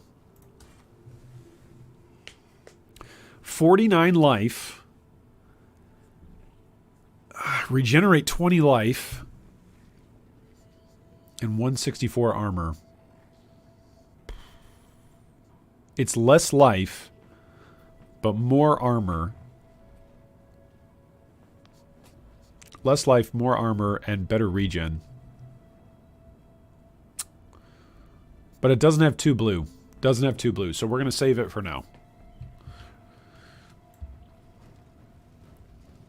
You can set that tab to gems. Thank you, Stephen. We've been using 1 tab for active skill gems and 1 tab for support gems. Hierophant or no balls, says Frank. Okay. So what skill do we use, though? What skill do we use for Hierophant? Like, which slam skill is best with that totem?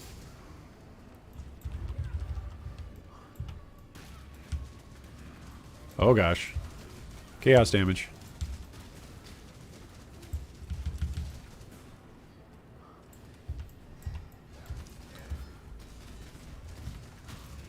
Is there any particular slam skill that's best for totems? Is there one that can shotgun or something?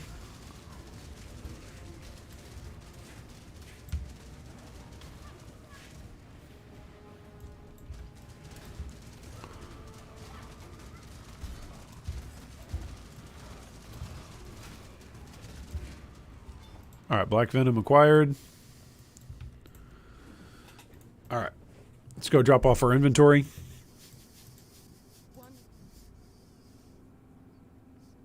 Oh, that's movement speed. All right, so we're going to save that for now. Any rares here? +1 to level of socketed melee gems. That's good. The rest of it's not great, but... Oh, look at that damage. Oh, but it requires level 52. That's why. I'm like, whoa, that's really good. Yeah, let's sell it.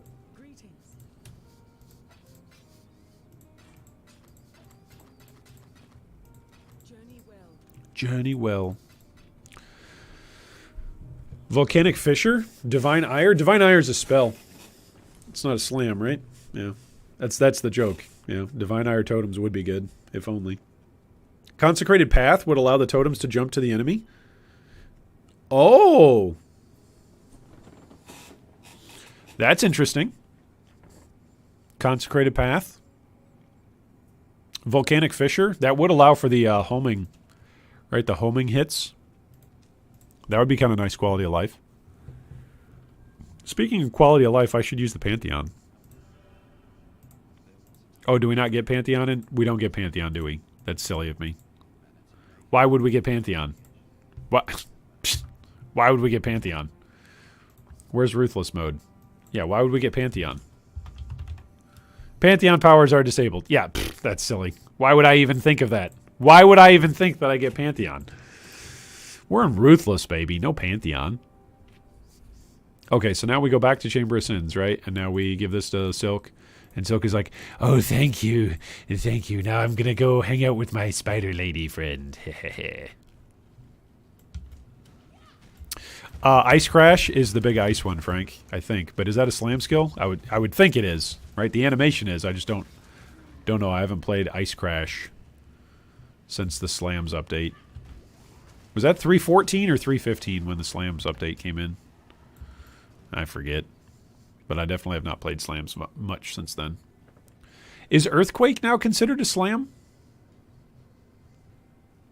Is EQ considered a Slam? Because when I'm playing Bone Shatterer, I feel like I'm playing EQ. I just have to press the second button, and the second button happens to be a war cry. I feel like EQ is probably a forgotten skill gem, basically. Nobody plays EQ anymore. Nobody plays EQ anymore. Nobody! Alright, so we gotta access the den. And then from the den, Piety, eventually. And then Malachi. And then this character will eventually have been, oh, not Malachi. The Unholy Trinity, there we go. And then eventually this character will have taken down... Ooh, another belt. Will have hopefully taken down Kitava twice. And so we have one of our league goals completed. Our first character, hopefully. First character in Solo Self-Found Hardcore Ruthless to take down Kitava. That's my league goal. Have one of each character class take down Kitava. I feel like after I get the first one there, the next ones will... increase in their rate of speed of progress, because like once this character hopefully gets to maps, I will be able to farm a lot higher end stuff. Maybe I'll get some more support gems to drop, and as we saw, as soon as we slapped on a level 1 poison support, just how much easier it made everything for SRS. So I'd imagine the same thing would be true for every other character. Just getting support gems to drop is going to be the key. And then playing strong hardcore builds that involve that. EQ is a slam. Thank you, Patrick. There we go. All right, thank you for answering the question. All right, do I even want to do this? Do I want to do this? I'll probably just lose the Sanctum, and then I'll be sad. Do we want to be sad right now?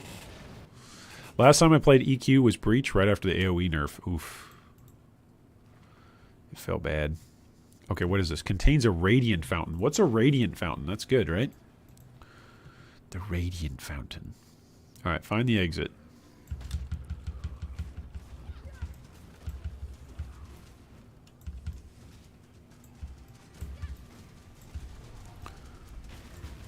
I'm about to lose the run right here. Look at this, I'm just running in circles.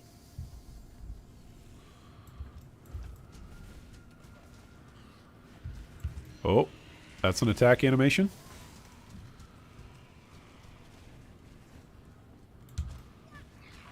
Oh, I thought my carrying golem was a bad guy.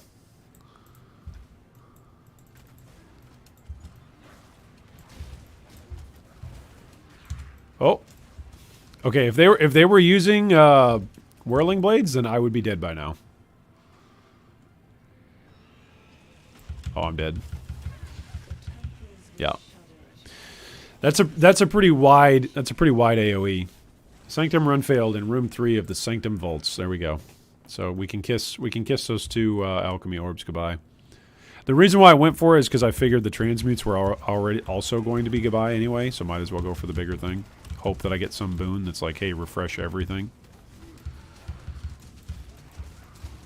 That was my thought process. Didn't work out. I still like the mechanic. I like playing a roguelike in my favorite game. Like, I'm not saying I like the feeling of losing possible stuff, but I like the mechanic in general. I like when they brought Tower Defense to Path of Exile. That was Blight.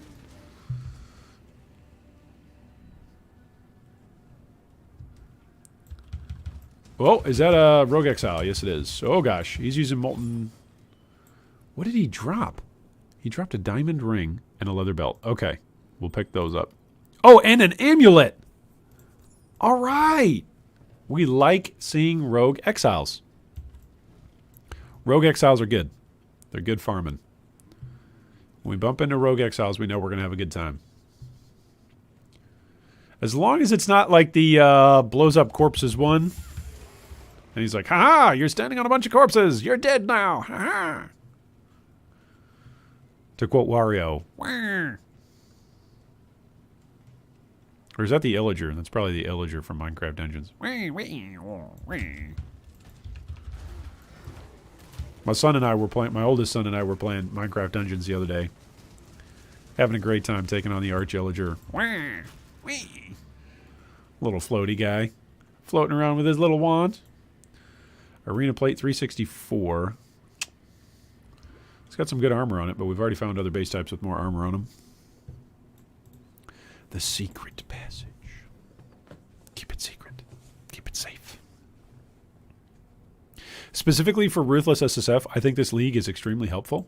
Yeah, that's what I was thinking. I was thinking interacting with Sanctum would allow me to target farm specific currency that I might need. That was my thought. Like, okay, once we saw in the trailer, hey, you can kind of choose from multiple different potential rewards.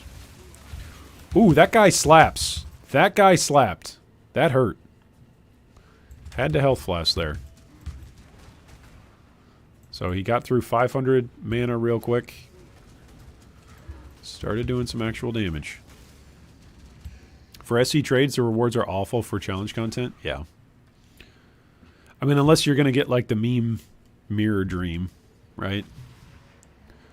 Unless you get that, it's probably going to be pretty bad. All right, let's click on this, level 53. And let's store it. And let's, before we store it, I should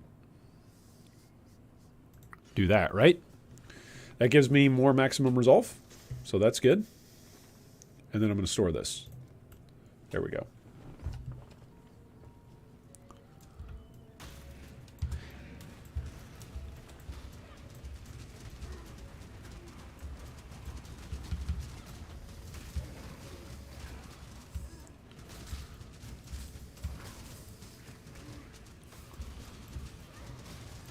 I feel like one of the things that we used to do that people liked us doing here in the G3 community was really helping out with builds. And I feel like we could do that a lot for players who are playing Ruthless. Because, like, any kind of buff, any kind of incremental change, or any kind of incremental improvement, if it's like one that you can save somebody a passive point on the tree, if you can recommend a specific thing to try and craft, like if there's any kind of upgrade that you can give whatsoever, it will feel so good in Ruthless to feel that upgrade. All right, so we are locked in on our run. We've saved one. Fiendish Wings. All right, so we've saved two. Oh, this is where we got to go fight the guy who drops spears, right? This is where we fight in the arena, where the guy drops spears on us. I'm pretty sure it's a lot of physical damage, too. What's my fizz at? 38%. Not great. Oh, did you see that hit? That hit hurt. Oh, that hit hurt. Oh, man. This is going to be interesting. Taking fizz hits. Taking fizz hits is going to be awkward. Oh. What's hitting me? I don't know.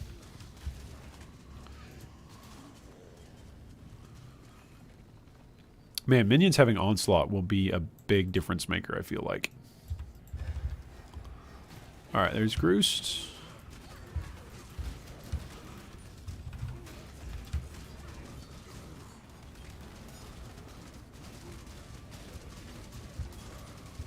Okay, we're doing okay.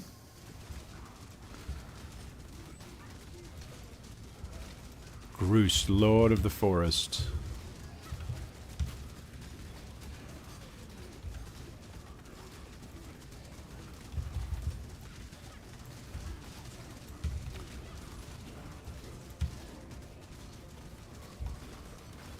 Alright, down goes Groost.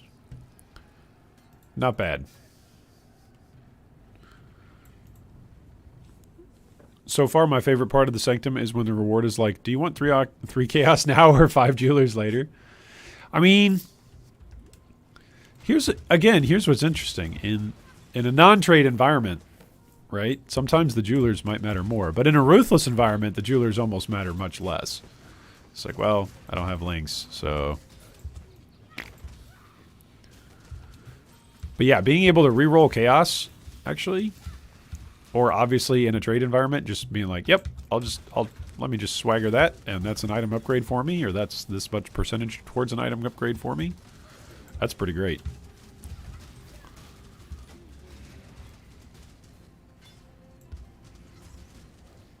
Eh.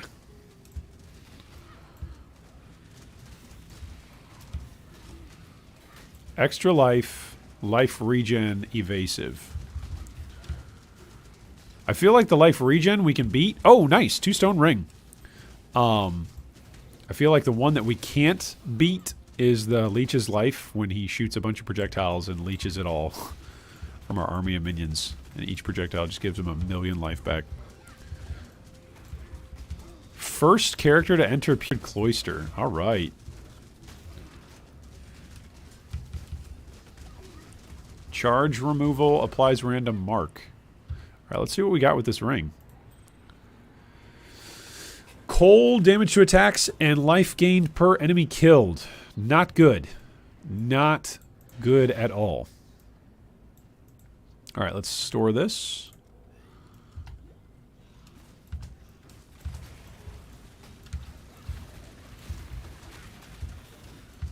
Oh, that's doing damage. He's burning away zombies. Is he dead? Yeah, he's dead. Okay. He did kill some zombies there. Some significant zombie deaths. Okay, we have to go down and get the fireflies, right? I'm remembering now. We go get the fireflies, then we bring them to Yena. Yena turns into a fox, and we go into the temple, and from the temple, then we bump into Silk. And then Silk is like, haha, here's my spider lady friend. It's a direct quote. That's an actual lore line. We might be level 70 before we even get to level Act 10. With the speed and the rate that we are traveling, my goodness.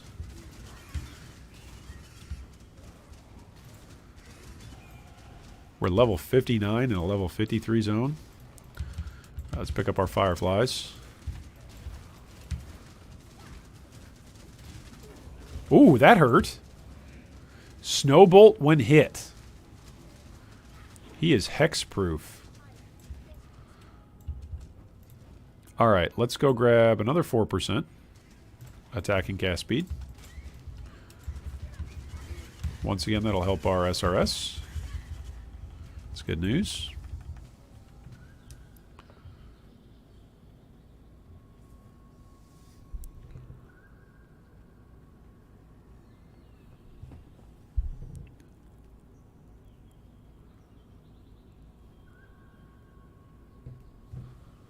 All right.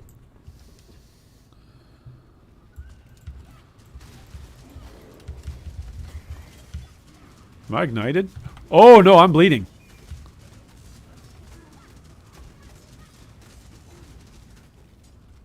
That was scary for a second. I was like, whoa, where did my health go? Whoa-wee, wowee.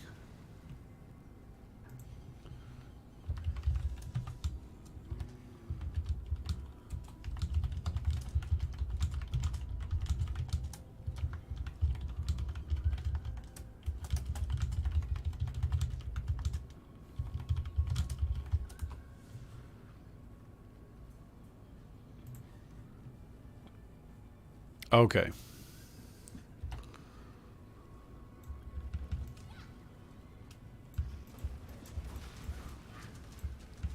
Do we need 7 fireflies? How many do we got? We got 2? Who am I kidding? We're going to full clear this zone anyway. Alright, let's touch the Sanctum dot. Interact with the room. Ooh, should we kill, what is it? Gruthkul? Gruthkul? Maybe. That's actually another boss that's kind of actually skill related. Like if you get the boss charging and running into the wall at one spot, with Pantheon disabled, no need to kill boss in this area. It's a skill point, isn't it? Maybe not. Maybe I'm misremembering.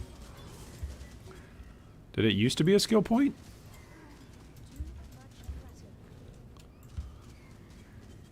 Maybe it never was a skill point.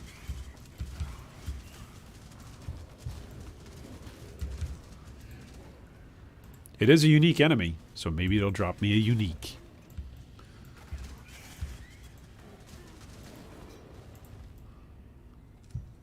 Look at all those fireflies over here. Sheesh.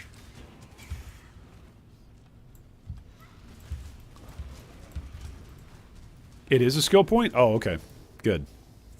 Yeah, then let's get it. Let's get it. Get skill point. Skill point must get. It's just a sketch fight? Yeah. As long as I can position myself. Which, hopefully, the Sanctum has been teaching me how to better position myself, right? Alright, here we go. The Den of Despair. Let's see if I become despaired because my character dies. Alright, summon up a whole bunch of SRS. Put down the decoy totem. Boom.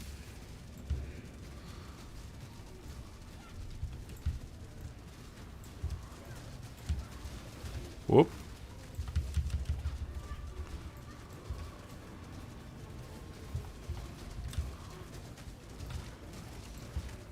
Yeah. Yeah, there we go. That's, yeah. Yeah. That's what I'm talking about. All right. Did we already collect all the fireflies that we need?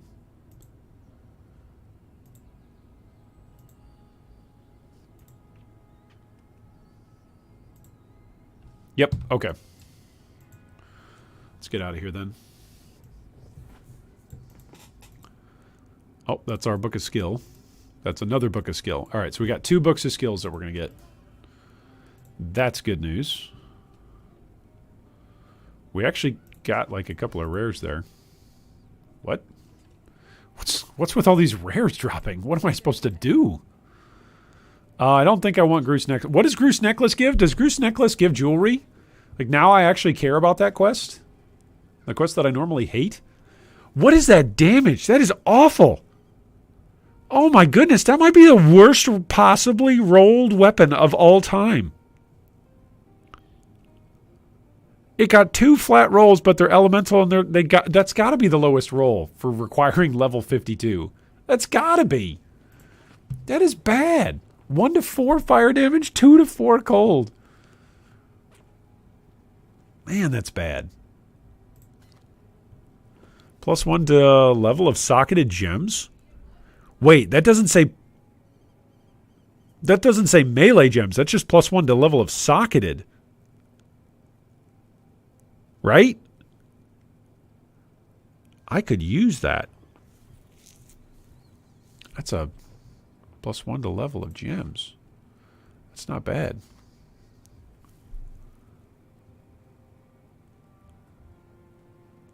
See, this one actually got a much better roll on it than this serrated foil got better roll than the fancy foil. Much better. Okay, we're selling all this stuff.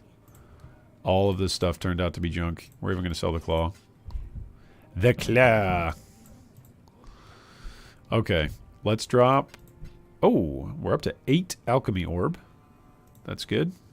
Well, 8 shards, not actual orbs. Don't get excited. Don't get excited. It's just... All right, we got the 2 stone fire ring. That's awful. Awful. Awful. It can join our other awful ring over here. Awful. Amber amulet. Coming over here. Ugh.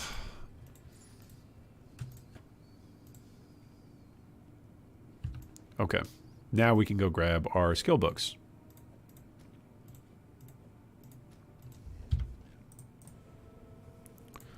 All right, with 2 passives, minions now have 30% chance to gain onslaught for 4 seconds on kill, and they've got 30% movement speed.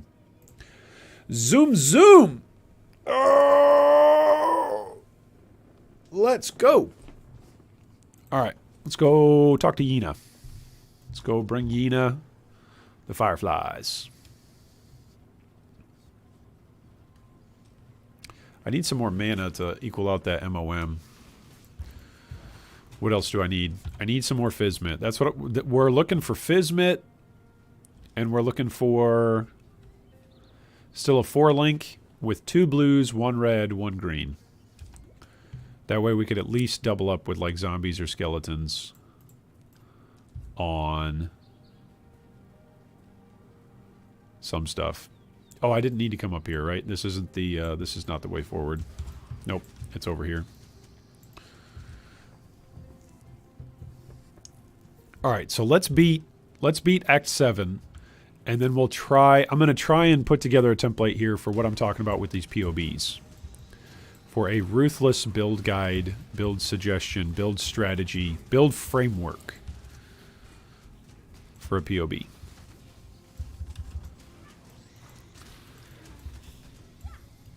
Hiya!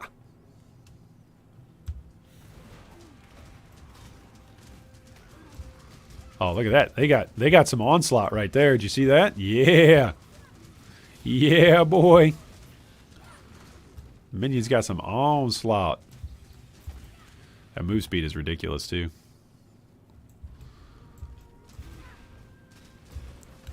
I feel so saucy, because I'm playing with a carrion golem.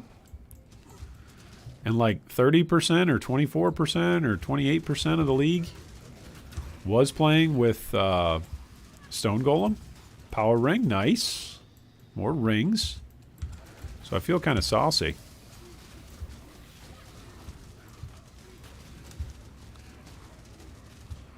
Boom. It's going to explode. Nope. We looking at POB again? Yeah, we will. We will. We can update what you're at, too. Infested Ursa? What is that? Creates a voodoo doll. Guys, what is a voodoo doll? I've never seen that before in my PoE playing life. Is that a new, like, Arch Nemesis mod? Creates a voodoo doll. Are we Diablo 4 now? We got the Diablo 4 voodoo master shaman guy. Forget what he was called. He was the summoner character that really wasn't a summoner. No, you can play a summoner. No, it's not. Not when you compare it with PoE. It's like, how many guys do I have on the screen? I have like 4. Look at me. I'm a summoner. No, you're not a summoner. Look at me over here with my animate weapon. 100 plus things floating around on the screen fighting for me. That's a summoner. Give me a break. A quick informal poll. How many of you are actually, speaking of Diablo, how many of you are actually going to play Diablo 4 when it comes out? Is that a game you'd like me to try? Would you like me in my oldness to try Diablo 4?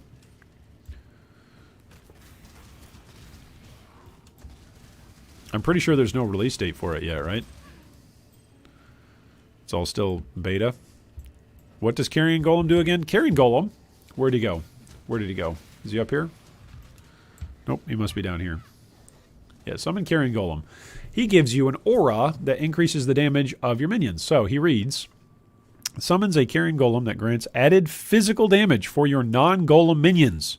So this means my zombies right now, my skeletons right now, and my SRS, they all get added physical damage. Carrion Golem attacks with a series of slashes that increases in speed and damage. There are actually several different golem builds that use Carrion Golem as the main clear, as well as a cascade of bone spikes, and deals more damage for each of your non-golem minions near it. So in other words, the Carrion Golem scales up its damage by being in an army of minions. Got a maximum of 1 summoned golem, increased minion maximum life. Golems deal 5% more damage per non-golem minion near them, up to 50%. And then golems grant 13 to 20 additional physical damage to non-golem minions. So that's quite a bit of added damage. By comparison, here's Chance to Support is giving me 23 to 34 added chaos damage. So it's essentially a low-level support gem. It's essentially a low-level physical support gem in terms of the flat damage that it's adding. It's pretty good. D4, no thank you. James says I'll try it. Voodoo Doll can be hit by enemies and you take damage still. So it kind of leeches? Is that what I'm hearing? Oh, it can be hit by enemies. Oh, I see what you're saying. So enemies can target the Voodoo Doll, destroying it, and I still take the damage while they're attacking the Voodoo Doll. So, in other words, me dodging something doesn't matter if there's a Voodoo Doll around. Is that what I'm hearing? Oh, I've never heard of such a thing. That's kind of creepy. Kind of creepy.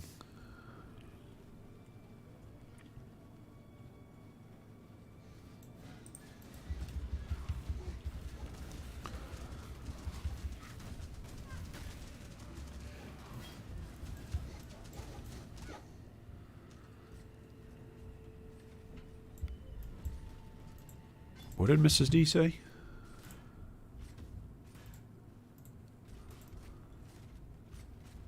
As I'm standing here and just taking damage. Oh, let's touch the Forbidden Sanctum thing. Touch the Sanctum pool. There we go. I need to get some more coffee.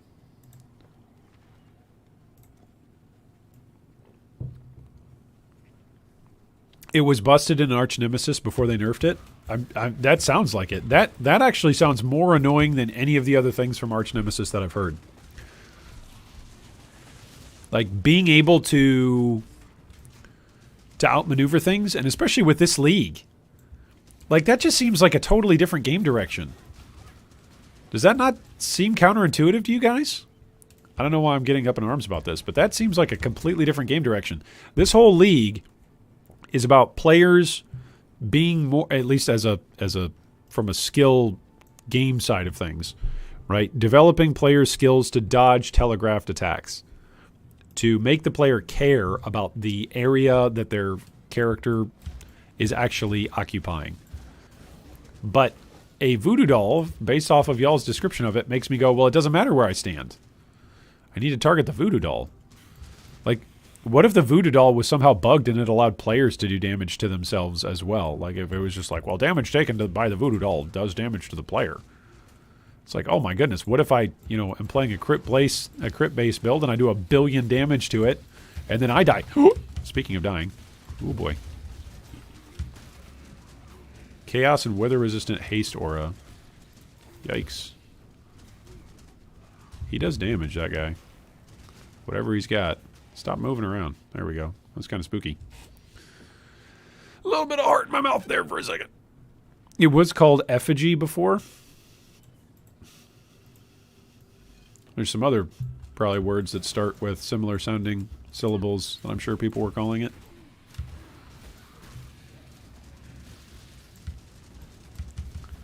Oh, goodness.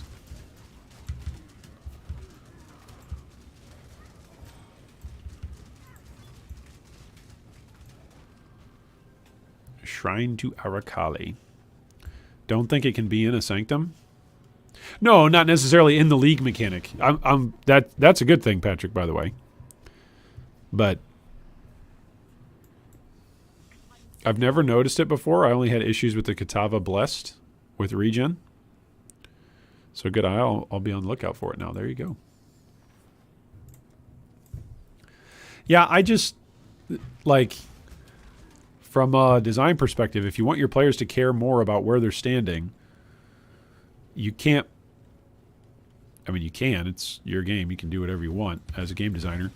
But if the goal is make players care about where their character is at, then making a damage mechanic that can penalize your players regardless of where they're at, that seems a little counterintuitive to your goal.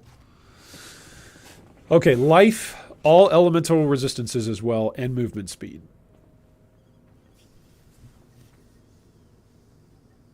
Okay, so it's less life, it's less resistances. Requires level 46. I might use that on another character. Might use that on another character, but not right now.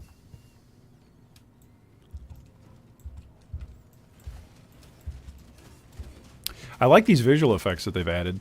Like for stuff that does extra chaos and that molten shell skin, by the way, that monsters now use, that's pretty awesome. It's a pretty cool looking molten shell effect.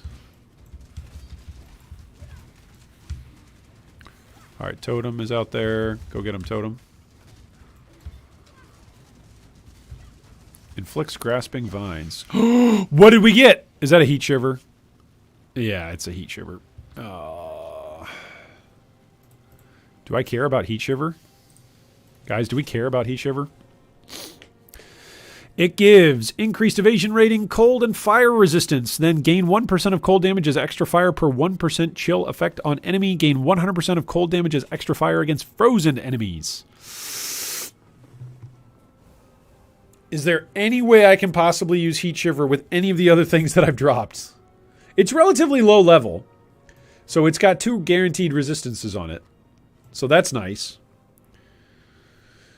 I think they wanted you to force kill that rare with the Arch Nemesis mod so that the voodoo doll disappears. That makes some sense. All right, let's call this uniques. There we go. So we got Heat Shiver, and then we got Dread Arc. Those are our uniques so far.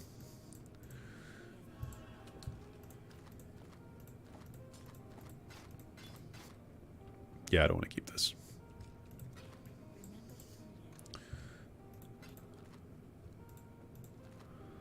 All right, rings.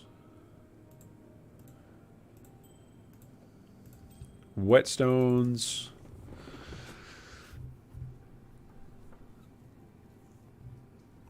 Hey, what's up, Joshua? Welcome, welcome. The stream nobody wants, but we deserve. Bald hardcore gaming. There you go, man. I'm not dead yet. All right, so we get another skill point. Do I finally put that into this minion offensive mastery node? No, because I think they all look bad. What do we do here?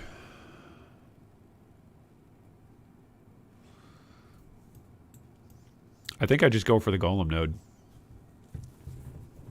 That's going to give quite a big buff to minion damage. I either go minion or I come down here and I grab... Yeah, we go in here and we get Sanctum of Thought.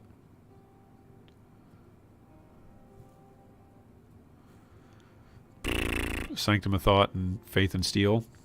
Faith and Steel is all +8 to elementals.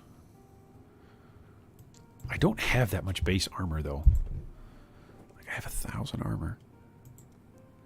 8% is not going to be a lot. Yeah.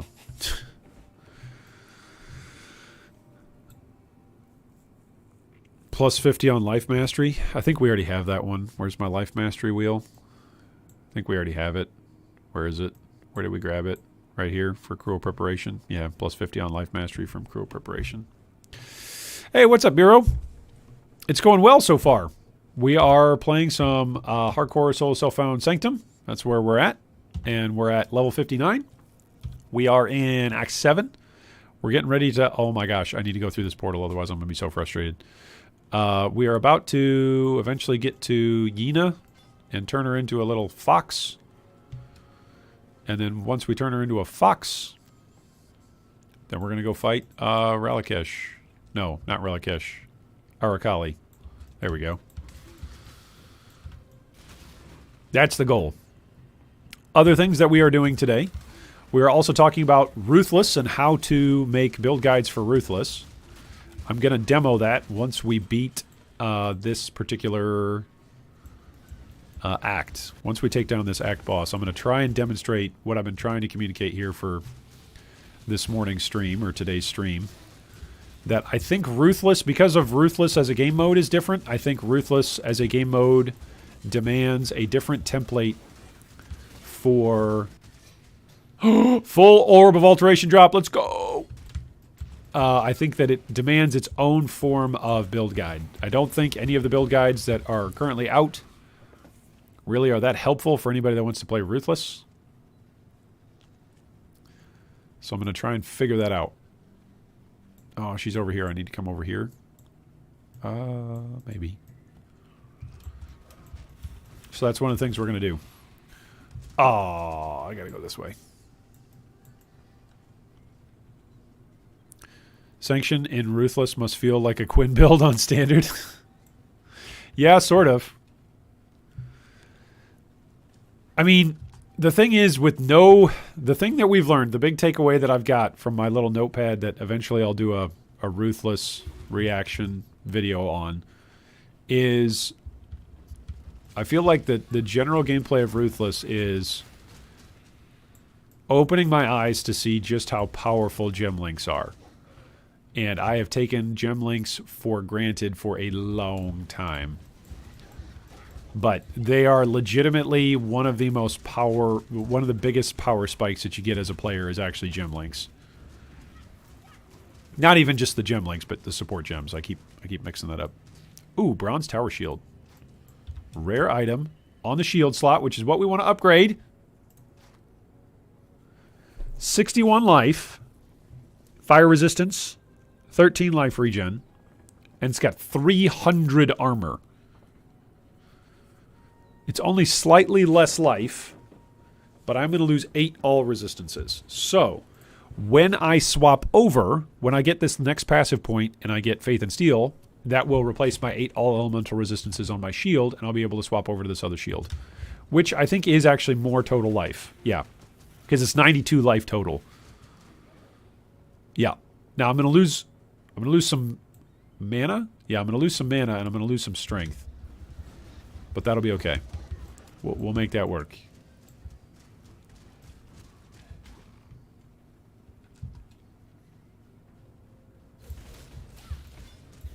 Oh yeah, I'm having fun, dude. That's all that matters. When we're playing games, all that matters is if we're having fun. And I'm enjoying it. I'm enjoying the drops. I'm enjoying the scarcity. I'm enjoying the challenge of trying to figure out things on the passive tree as I go. I'm going to enjoy that as well on my duelist. Alright, let's put this passive point into Faith and Steel. Okay, now I do lose a blue socket. So that would mean one less... Oh, I wouldn't be able to use Cursed Ground. Alright, so let's take this out. We'll just put Vulnerability in for right now. Alright, what's my HP at? 2609 versus 2574. So that's a significant boost to HP. Armor as well, I go from 39% Physmit to 47. Yeah, I'm okay losing 16 mana for that. I'm okay. It'll be okay. I am okay with that. Oh my goodness. Am I Corrupted Blood? I am Corrupted Blood right now. Whew, that was 6 stacks of Corrupted Blood real fast. Am I dead? I might be dead here. 7 stacks of Corrupted Blood? Nope, not dead. Okay. Whoo! That was close. I was like, what is going on here? Oh, just 1,000,000 stacks of Corrupted Blood. Okay. Yeah, that's fine. That's fair. That's cool. I'm down. Do you identify everything you get? No, I don't. The blue stuff at this point, I'm basically turning in for scroll fragments. The yellow stuff, yeah. I'm basically identifying anything that's yellow. So, is she over here today? Where did I miss her? Maybe I didn't go far enough up over here.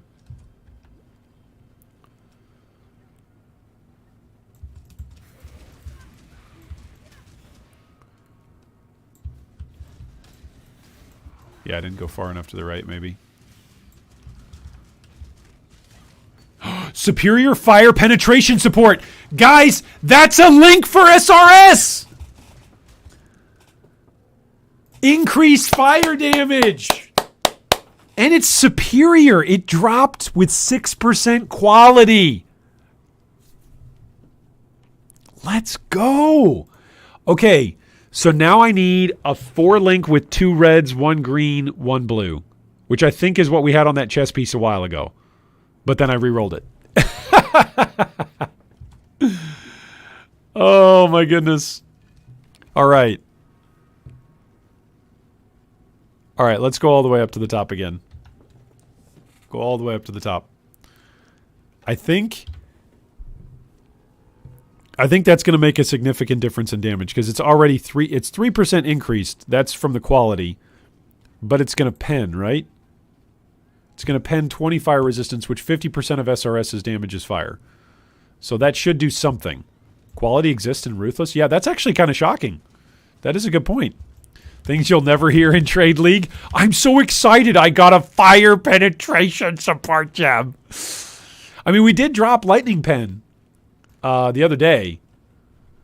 And I was like, oh man, I can't use it. There's nothing I can use that on right now. So the only thing we could think to use it on was if I went Spectres and go Slave Drivers. So Fire Pen, this is what I'm talking about. Any amounts of increases to anything feels good. Is she all the way over here? Okay, Yena, my lady, where you at? All the way over here. It doesn't matter. We're leveling. We're playing hardcore and we're still alive. That's all that matters. Let's open some bone chests. Yeah, she's up and over here. This feels like her stairs and her ascension area-ish, but maybe I'm wrong.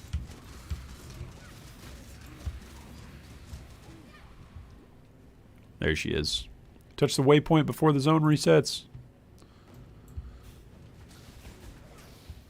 Alright, let's talk to her. Empty out the stash. Whew, 4-link gaming OP. I know, right? But the 4 links are the jankiest 4 links that could possibly ever be. Ooh, that's 3-link though. Is that what I want? Oh no, it's too blue. It's too blue. Oh, bummer. Okay, what about the maybe craft? Oh man, if it just hit just one green, how many chromes do I have? I have one chrome. All right, so we are looking for, here's all of the support gems that we've dropped. This is all the support gems that we've dropped in Ruthless. With, what else? Cursed Ground, and Melee Splash, and Chance to Poison. Those are all the supports that we've gotten to drop. Right? Everything else is active, yeah. Speaking of actives, these are all the actives that we've gotten, but a lot of them are from Muling. Like, here you go. Here's some Molten Strikes and some Heavy Strikes from Muling. Freezing Pulse and Blight from Muling. Fireball from Muling. SRS actually dropped. Poisonous Concoction actually dropped. Flicker Strike actually dropped. But so those are our actual drops. We've had a couple, I think, that dropped that died on one of our characters. So this is what we're looking at. All right, let's go make sure that all this is back in. Yeah, close combat cannot support skills which create minions, so it can't use it on minions. It's a bummer. We could use Lightning Pen on our zombies, guys. Ugh.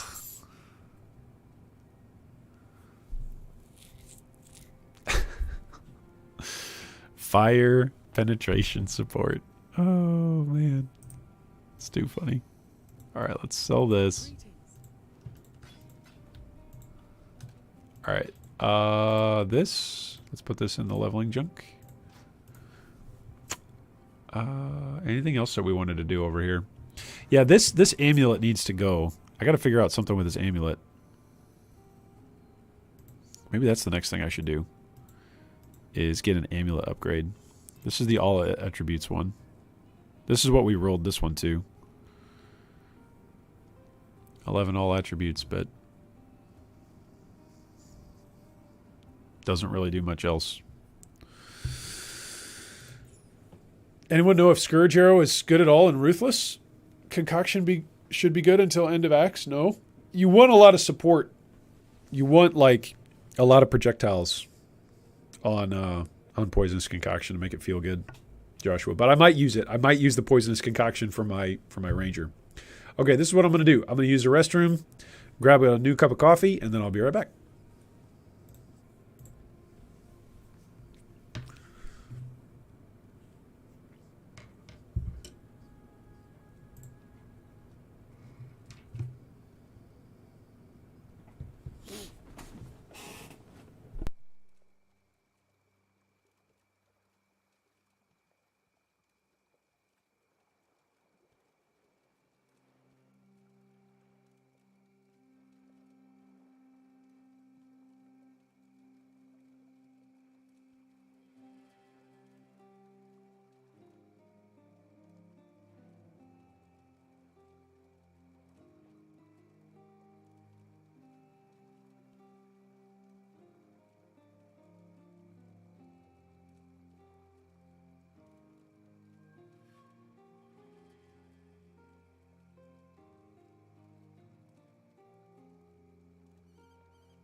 Okie dokie.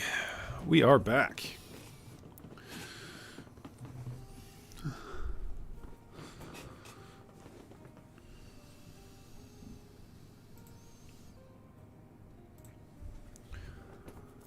All right, what did I miss? You need volley to shotgun? Yeah. Yeah, for poisonous concoction. Is that what you're saying, Bureau? Mouth says, at level 88, I'm still running a 4-link. It is a huge amount of supports dropped. Yeah, I think, like, just by way of comparison, it is about one. I think that's about right. If they're aiming at having drops be about 1 support gem per act, I think that's about right. I think that's where we're at. We're at about 1 per.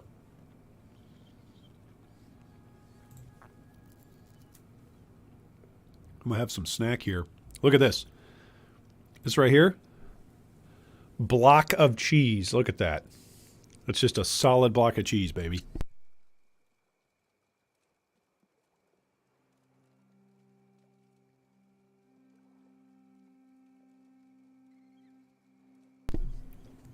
Yeah, Poison Cock needs extra projectiles to deal damage. Yep. I think the first time that I tried Poisonous Concoction, if my ailing, failing brain is remembering things right. First time I played Poisonous Concoction, I was like, man, what's all the rave about this? Tried it with like no gems, no setup, no nothing. I was like, this is kind of lame. You just throw like 1 totem down. It feels like it's like a worse brand. I think that was my initial comment. It was like, man, this feels like a brand, but it doesn't stick. It doesn't attach. Like maybe there's higher damage potential here, but it feels bad. Then you throw on greater volley support and you throw on LMP or GMP and you go, oh my goodness. Oh my goodness. It's so good. But again, it's all because of projectiles. Is there a +1 projectile node on the tree? Can you get just guaranteed +1 projectiles?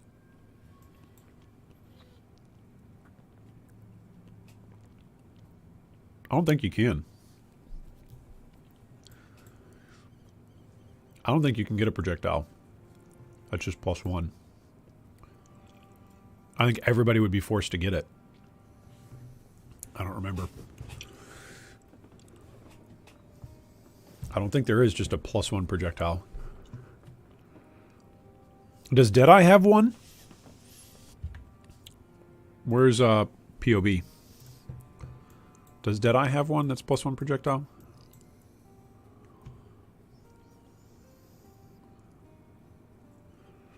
No, Gale Wind. Gale Wind. Oh, Endless Munitions. His skills fire 2 additional projectiles. Okay, so when I'm level 68 as a Pathfinder, or as a Deadeye, I could go get 2 additional projectiles.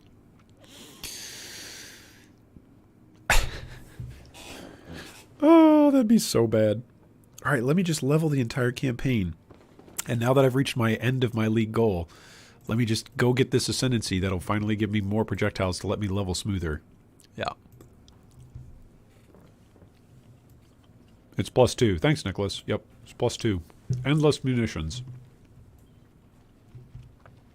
Which is good, so that means that we would go up from 1 projectile to 3 at level 68. Yikes. Oh, I'm not going to be able to flame dash over the bridges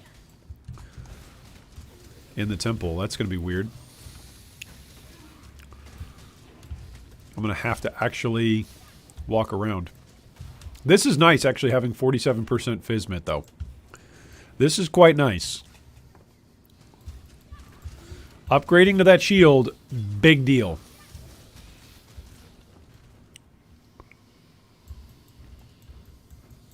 Also now I might actually want to take the double your shield armor node, because that'll be another 300 armor.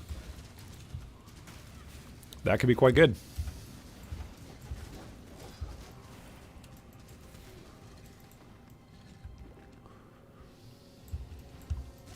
I'm playing PoE at a snail's pace because I'm an old man. Yeah, old man. I'm playing PoE at a snail's pace because I'm an old man. I'm a bald man. Just a little karaoke there. That's what happens when I have a snack. You know, I just burst out into song. I'm just so excited. Oh no! Absolute died! Level position 27, level 83. Rest in peace, dude. Level 83. And here I'm just hoping to kill Katava. Here I'm just hoping to make it through the 10-act story campaign. We've all got our own goals. I think that is one thing that I like about playing when I'm playing hardcore or anything in PoE is seeing Deodres! That's cast speed and spell echo, isn't it? Oh no, it's Satima's! Okay, that's really good then for my duelist. Look at the roll on the quant. The quant's like as bad a roll as it can get, but still, it's flat damage to attacks. That's something. You can't stop him. You can't make him not want to do it. He will continue until he himself wants to end it. Words by someone. There you go. Yeah, Magic Find. Yeah. Let's go Magic Find on my duelist. Orb of Chance. All right. All right. Look at this, guys. We've gotten a unique and Orb of Chance. We're getting some good drops in here. All right, let's go touch the Sanctum, store it. All right, I got one more that I can store. I need to go deposit this so that way I don't die with it.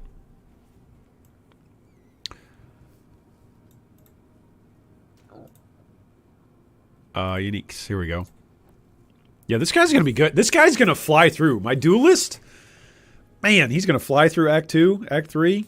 Gonna make it seem like nothing.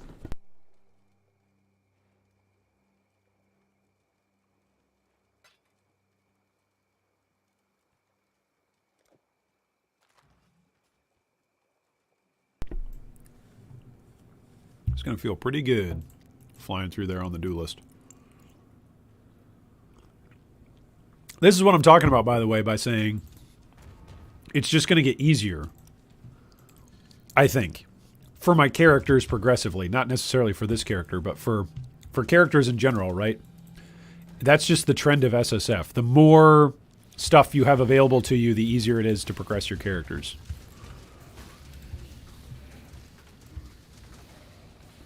Isn't there a unique guy around here somewhere? Whoa! Yeah, there's the unique guy. Bright Blade. Blight Blade. Sorry, not Bright Blade. That was some serious damage there for a second, though. Okay, those are 4 links ambushments. Those can roll green and blue.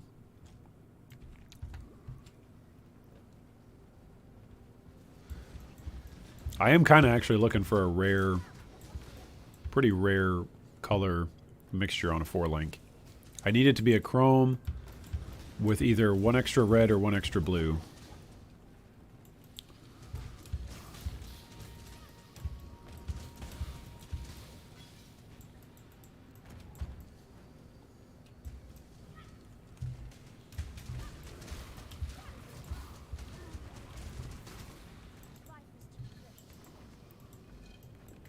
Alright, one of these days I'm actually going to get a loot filter. It's going to be amazing. That's another thing I need to do. I need to look up if anybody's using loot filters in Ruthless, if anybody's made one. Specifically to make like support gems look like mirrors of Calandra. Put it at the highest tier. He's going to die in Act 1? My duelist? No! Why would you say that, Toto? He might. Knowing me. Noble Tricorn. Uh-oh. Somebody's got something there. Somebody's got an enraged something. Look at all these scrolls of wisdom. We just dropped 3 of them, so we can definitely ID this Tricorn. No. +1 to level of all minion skill gems.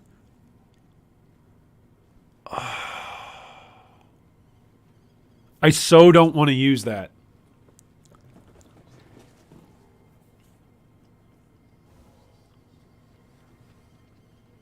Why did that hat with that base have to roll those rolls? You see that? +1 to level of all minion skill gems. That would help so much. I would have an extra zombie earlier. SRS's damage would go up. Carrion golems, aura would go up.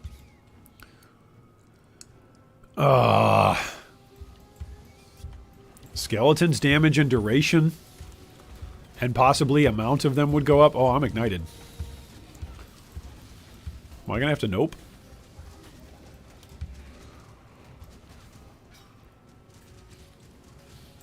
+1 to all level of all minion gems. Level 47. That's amazing to get that as a drop. And it's on a tricorn.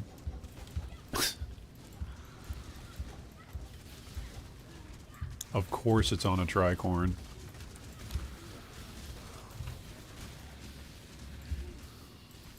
Look at how fast the SRS are with Onslaught and then with Flesh Offering. They are no joke.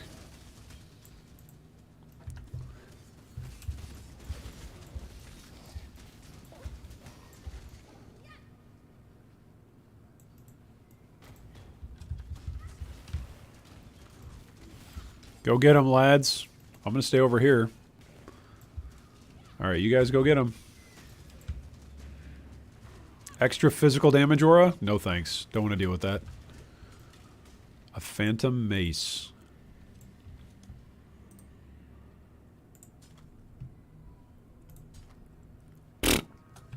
Alright, well, they're all shards. Everything's shards. Every rare that we found. Gonna turn it into shards. Oh, chaos damage. Watch out for chaos spitters.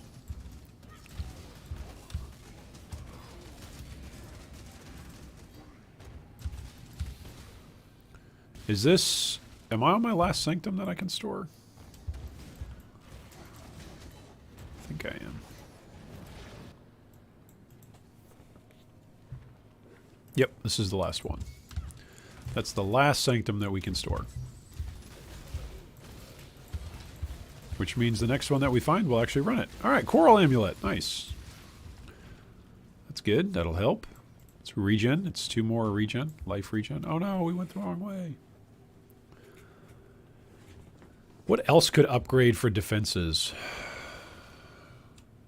Probably my belt. My belt's got a stun duration base on it. Right? But it's got 33 life on it. It's not a lot, actually. I probably could risk rolling a rare belt once I can access it. I feel like once I can access master missions as well, or just master content in general, that's going to be a game changer as well. Like, interacting with Delve, going to be a game changer. Interacting with Bestiary, potential game changer. Hey, what's up, Lemuri? The adventure is going well so far. We are Act 7. We're just about to on our way to fight Arakali. We're level 60 in hardcore solo self-found. I'm way over level to the zone. But that's okay. I need every passive point I can get. Because I don't want to die. I don't want to lose my character. So far we're enjoying it. The big takeaways from playing Ruthless are that support gems are really, really strong. They are probably the single biggest point of reference for player power. In fact, depending on your ascendancy, I think just having another support gem is actually more valuable than having an entire other ascendancy. Support gems. Playing this game mode has really convinced me that the single biggest spike in player power is just support gems.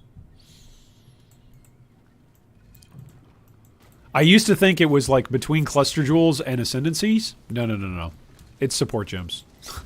Support gems, single biggest, strongest part of a player's kit.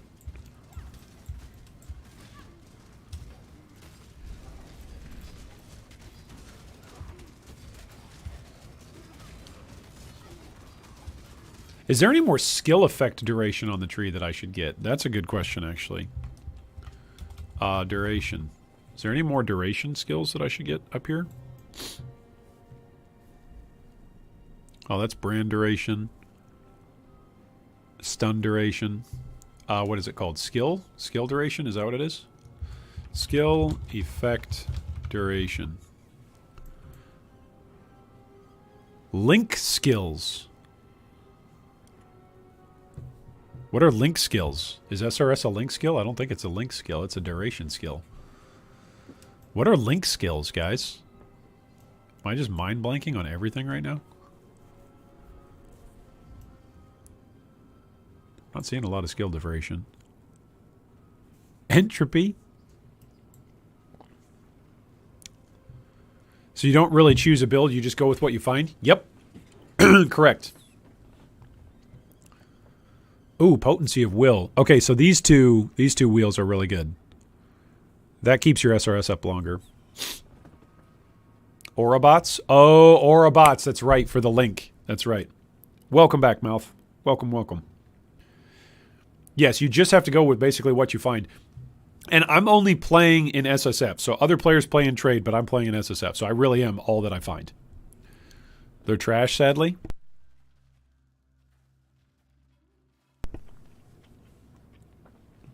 While you were gone, Mouth, we dropped this hat. No, yeah, I'm with you. I'm very familiar with Aurabot playstyle. I used to run Aurabots.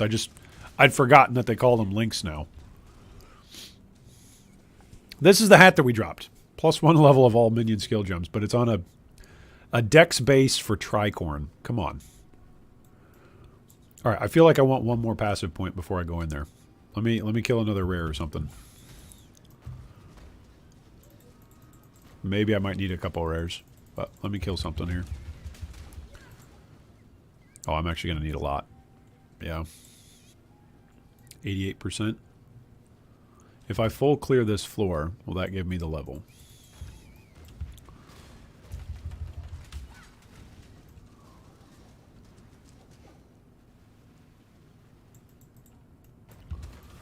Ooh, what is that? Volatile poison? Hey, what's up, Catamino? How are you today? Hopefully you're here for the exciting, thrilling action of us about to take down the X7 boss. Yeah, I'm not going to get it. That gave me 2%. 1%. All right, let's just go fight the boss. Okay, so I don't have Cursed Ground, but that's okay. Don't have Cursed Ground. What do I need? I need a portal. Let's drop this stuff off so if I die, I at least have more shards over here.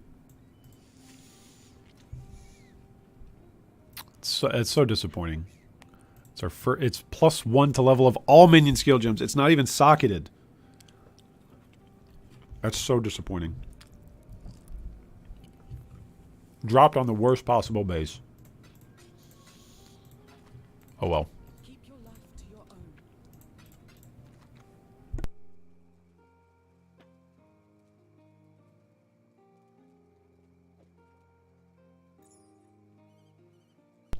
Tripanon plus destructive link on Magic Find Bow character OP.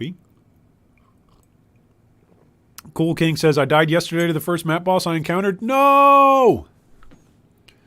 Rip Cool King. I'm sorry to hear that. I think build ideas and I put them in the game. Nice. How much dex are you missing? I'd need 99. I'd need 19 more. I could go and just get, you know, what you call it, like a dex node from somewhere. I'm not that far. 1, 2, 3. There's probably a couple others that I could grab, but I'm not doing it. I'm not doing it. The helm that I've got gives me armor. It gives me life. I'm not doing it. I'm not doing it. It's okay. We'll make it. All right, let's drop the portal. All right, let's get up some SRS so they're ready. Beware of Terrace boss. All right. Here we go, Arakali.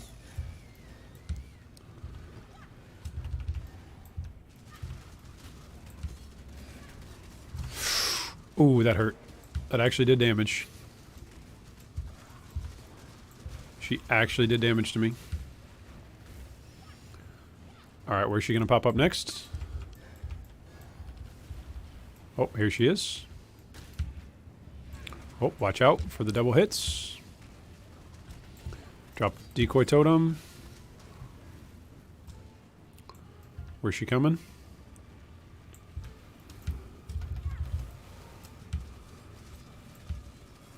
So when she does the balls all over the place that I'm kind of nervous about.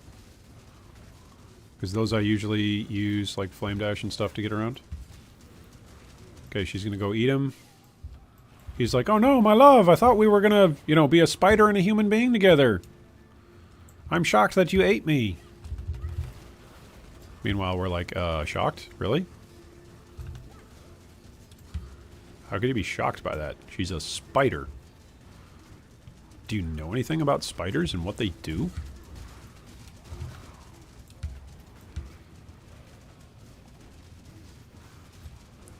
Okay, big purple balls of doom.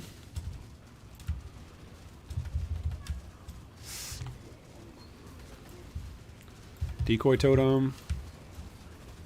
Down she goes.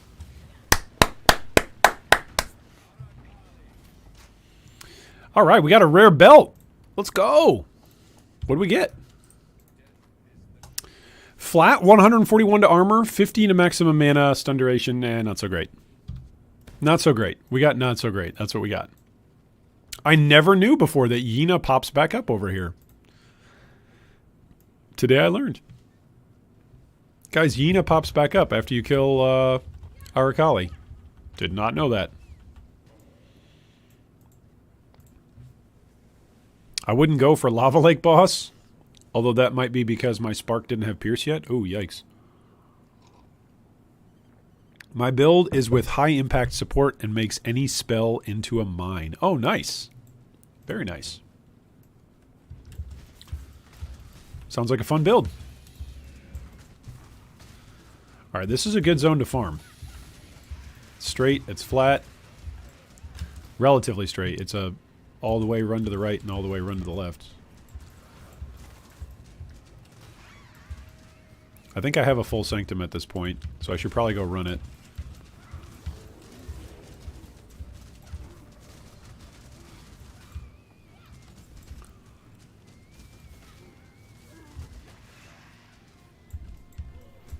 I feel like our duelist is going to have a good time between having the Earthbreaker support for slams and then having Satima's, Dread Arc, Heat Shiver even.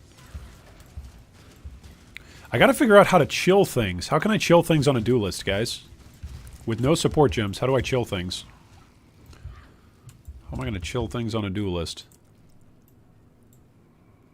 Alright, where was I going over here? Was I going to go for skill effect duration? Is that what I was doing? I think that's what we were saying. Either skill effect duration. We did come up here and grab Faith and Steel. This is 1, 2, 3, 4 passives. This is 1, 2, 3, 4, 5, 6. But this allows us to go down here through the Scion Life Wheel. That sounds kind of good.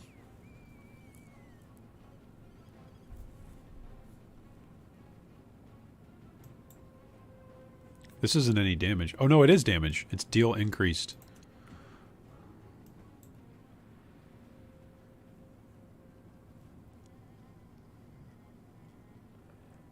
So let's do this. Let's come up through here. Righteous Army. Let's do this one, this one, this one. Let's do those next 3 passives. Give us some armor. Skitterbots. The problem with Skitterbots is they're going to be a drop only for me, so I'm not going to be able to play around that with any level of dependent reliability. Anything that is an aura that's a percentage-based aura in Ruthless mode is drop only. The only auras that you get that are purchasable from skill vendors are Vitality, Clarity, Precision. That's it.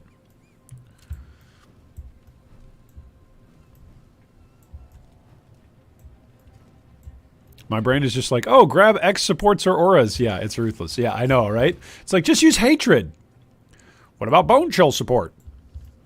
What about Hypothermia? Nope, nope, nope. Those are all support gems. But maybe we'll figure something out. Maybe we'll figure something out. Maybe a support gem will drop. We've been averaging about 1 support gem per act. So once we get to town here, we will swap off of this character and we will mess around a little bit in POB, doing some theory crafting on how to make templates for Ruthless build guides. So we'll do that here in just a minute. For those of you who want to stick around or if you want to spread the word.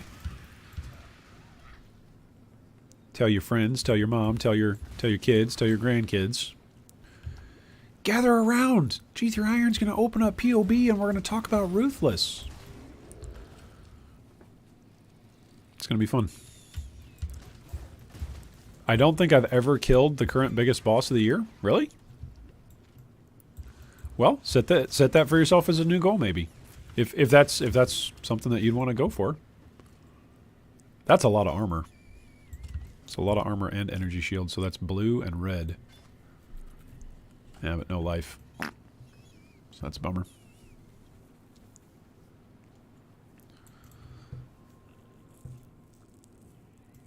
Mainly out of principle, I won't farm 200 hours for 6 portals just to fail the first 5 times. That's totally fair.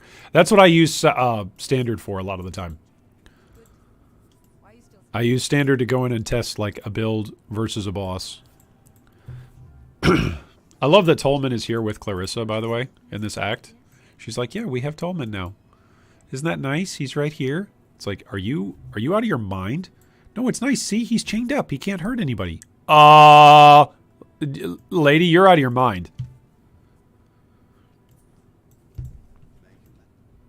Why can't you trade with Sin?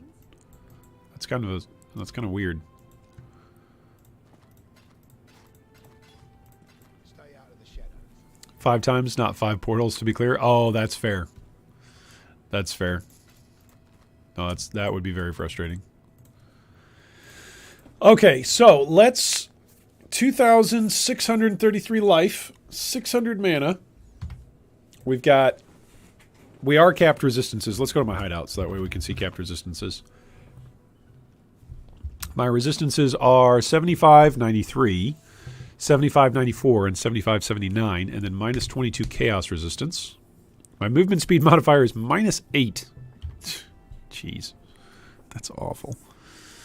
I've got some room to improve. Both of my rings could improve. I could be using 2 stone rings here. No, not I could. I hope to. I have 2 stone rings that have dropped for me, but they're not good. They're not going to be doing me any good right now. So, eventually I hope to be able to interact with the Masters content, and that'll be good. Did I miss out on any quests from over here?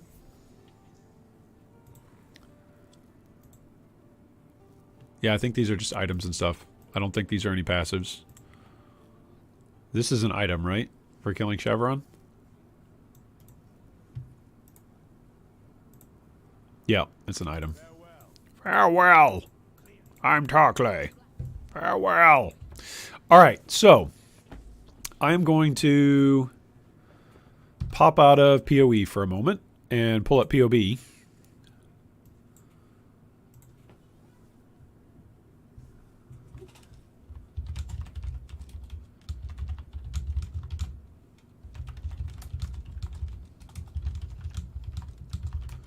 I'm going to pop up POB and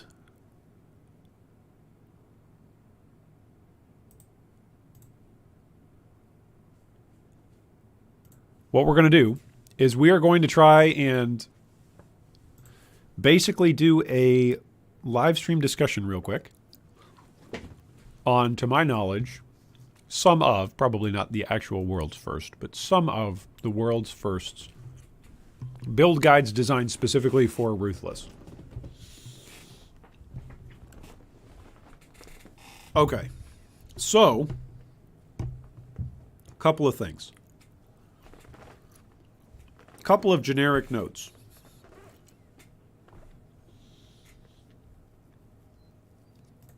Generic notes for any skill tree. So this guide was put together by G3 Iron. and the Good Guy Gaming 3 community. Okay. So some general notes for this guide is intended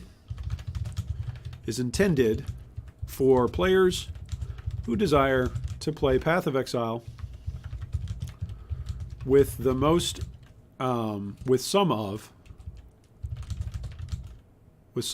the most extreme scarcity and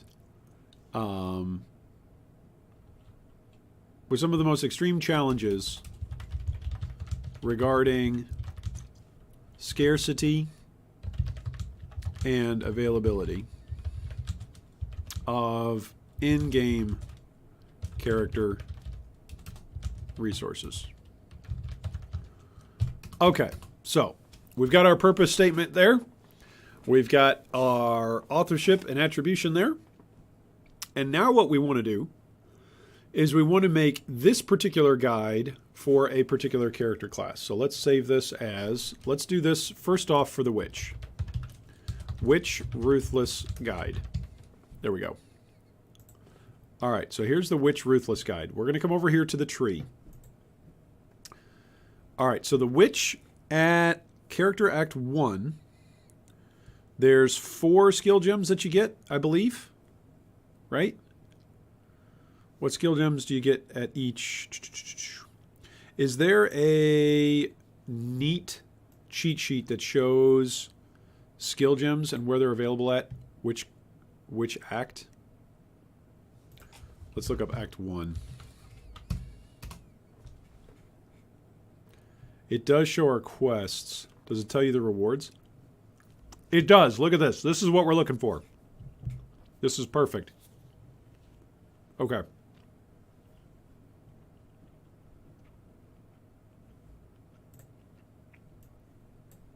So, for the Witch, in Act 1, these are your enemy at the gate. As a witch, you will begin your play with a wand and a fireball skill gem that drops from the first zombie you encounter. From the first monster instead of zombie? What do you think? Probably better that way. From the first monster you encounter. Alright, now here's where it's going to get tricky, folks. After killing Hillock, you will be rewarded with an intelligence... Oops, I cannot spell. Intelligence-based active skill gem. One of the following will be available to you. Oh, you know what we should do? We should also include the Ruthless Wiki. Ruthless Wiki link. There we go. If you have questions about the Ruthless player mode, we highly encourage you to visit the PoE Wiki entry on Ruthless. There we go. There's the website. Zombie apologist shill.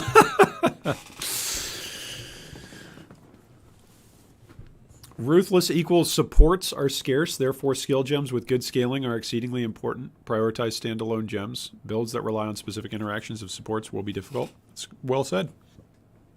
I agree with everything you just said. Alright, let's try and scooch these over a little bit. Alright. After killing Hillock, you will be rewarded with an intelligence-based skill gem. One of the following will be available to you. This is where we're going to copy and paste Blight through Rolling Magma. Whoa, what did I just grab? I just grabbed way too much.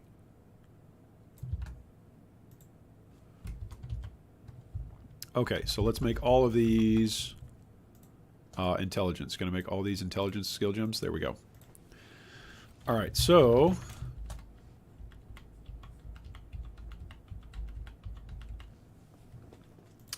all right, let's include some description on each of these, right? So Blight is a chaos duration based, right? So let's take a look. Blight is a spell. Whoops. Blight is a spell chaos channeling. All right, so this is telling players what their options are. Freezing Pulse is a spell projectile cold. And what we'll be able to do with this is once we have the options out for the player and what they have available to them after killing Hillock for Ruthless, then we can say, okay, here's a tree. Here's what a tree looks like, an example tree of 16 skill points if you choose Blight. Here's what 16 skill points looks like if you choose Freezing Pulse. Here's what a tree looks like with Kinetic Bolt, etc. How scarce are Regret Orbs? I think that's the main factor. I have found one. I've had one drop for me. We had a single natural drop of a Regret Orb. All right, Kinetic Bolt is an attack projectile. Lightning Tendrils is a spell AoE lightning channeling.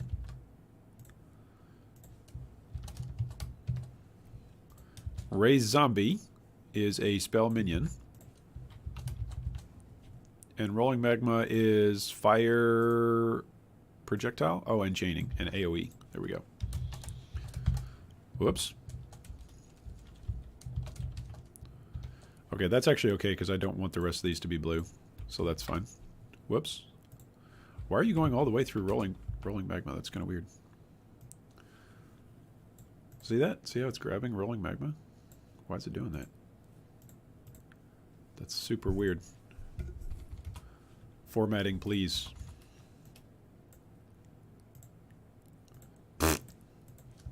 Formatting, please. Oh, go to default. Click the default. That's why. Click default. There we go. Okay. I figured it out. All right. Now make this default.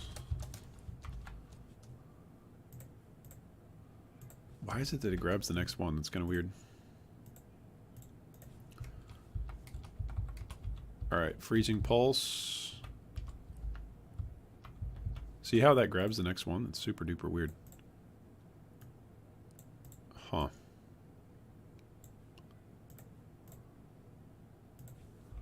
It's got to just be the way how things are formatted. I should just do this after I make all this default, right? I should have just made all of this default and then, yeah, that's what I should have done. Made all of this default and then just individually changed the skill gems. Okay, so it's an intelligence-based skill gem. There we go. Lightning Tendrils needs to be updated as well. I would make the tree generic until like level 50, then branch based on the gems found. But see, that's what I'm saying, Capo. Like, your skill gem tree is going to look different if you play Raise Zombie from level 3 to level 16 than if you play Rolling Magma, than if you play Freezing Pulse. Potentially. I'm just saying there's potentially different... You're going to make different choices on your tree. What do you think about using Bane as a main skill? If you have curses available, this Bane, use them as support skills. That's a great point, Nicholas. Because curses are active skill gems, and so you can go buy those from Ciosa. That's a great point. Bane might actually be really strong. That's a great point. Maybe our next character we try Bane.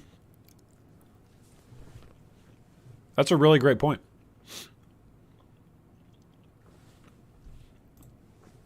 Okay, so each of these starting skill gems has a recommended tree for Act 1. There we go. For Act 1.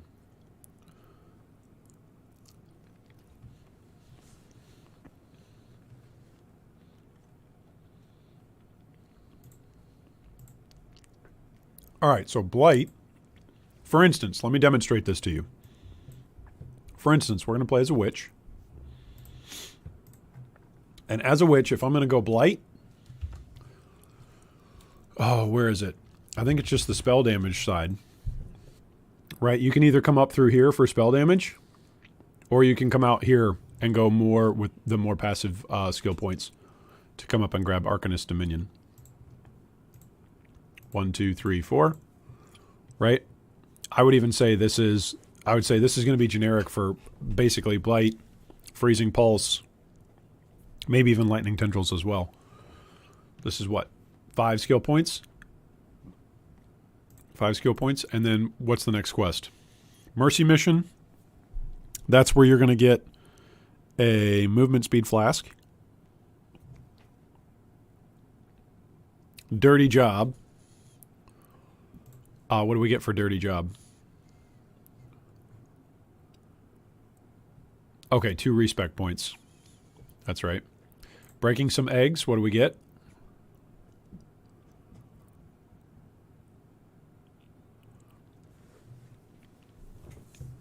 Okay. Breaking some eggs, this is where we get some more skill gems.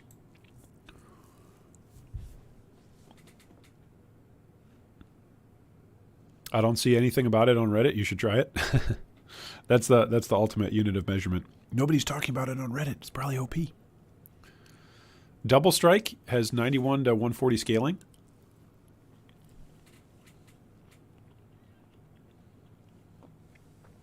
That's a good point of comparison, Mouth. So a generic spell damage build and a minion damage build. Spell damage can pivot into either element, but not minions, and that minion build can pivot into spell damage with that node. Okay. Yeah, if you make it super duper generic, you're going to have to think through a lot of things, though. I mean, a lot of things. Because, like, on a spell, for instance, on my witch, right? I came up here and I'm grabbing Golem Commander and Ravenous Horde, right? I might not be anywhere close to those on a generic spell build. I might be close to them, but I might not. If it's 6 points away, okay, that's 6 points for 1 respec to come grab a wheel. But then what if we do that twice? That's 12 respec points now that we got to use. That's my point about doing just generic trees. So let's say this issue is compounded by Spectral Throw not having flat damage added by skill gem, which Double Strike does. Oh, nice. Just more proof that the Spectral Throw conspiracy is true. Okay, so let's rename this to which, what is it, level 5 up to Act 1, breaking some eggs. Up to breaking some eggs, right? That should be around level 5. Level 4 or level 5. Right? That's what you want to aim for. You want to come up and you want to aim for Arcanist Dominion. Let's manage trees. Let's actually rename this. Which Act 1, or let's say level 5 spell gem, right? Spell damage gem, right? This is with a spell damage gem.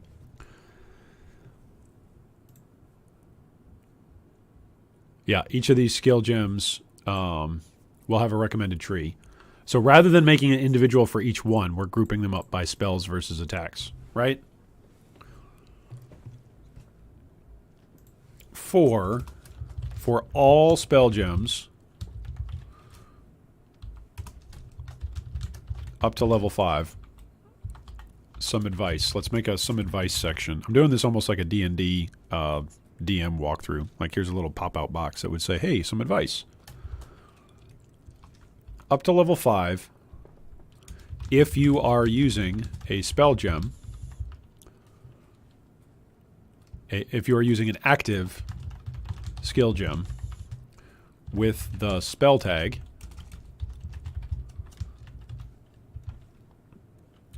then aim for spell damage modifiers. If you are using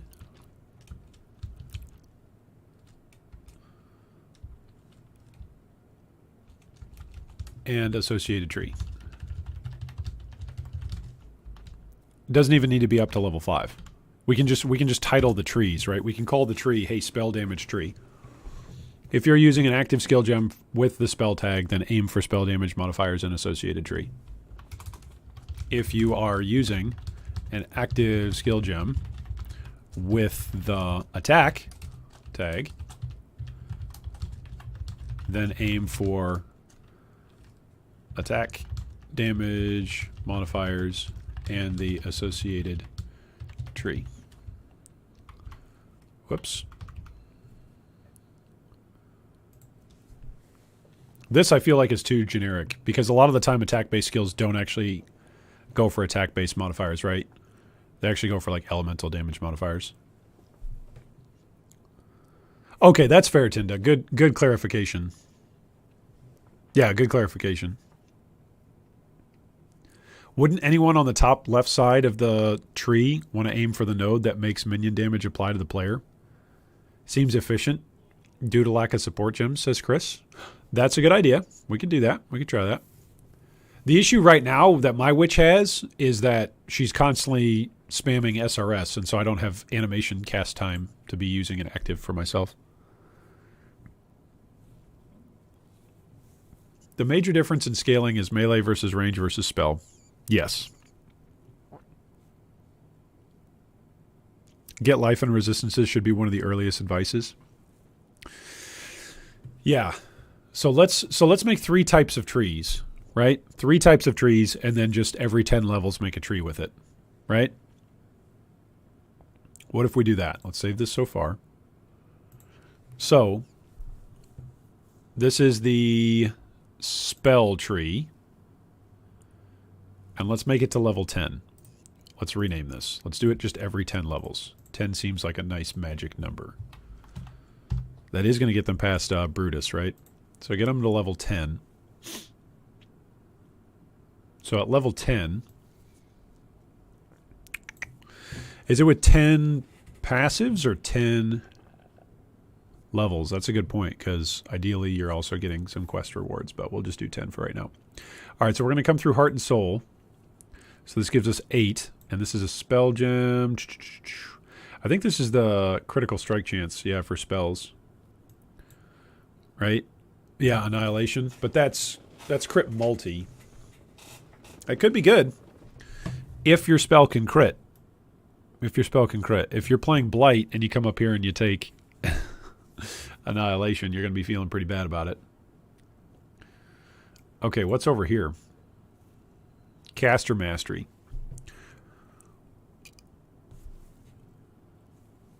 That's more crit strike multi. Okay, so we do need to include something in that as well about hits. This is block. Yeah, this is all block. This is all spell mastery. Spell mastery. This is all block. Yeah, I think this, because spell damage is all based on element. Right?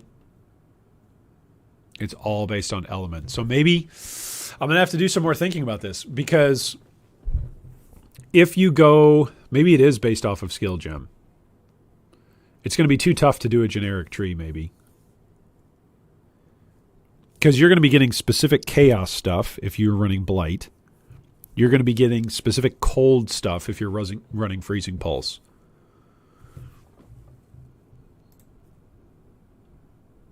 Yeah, so let's call it Freezing Pulse. Also, since all skills are going to be 3 links, is there any reason not to have a Spiritual Aid minion spell build?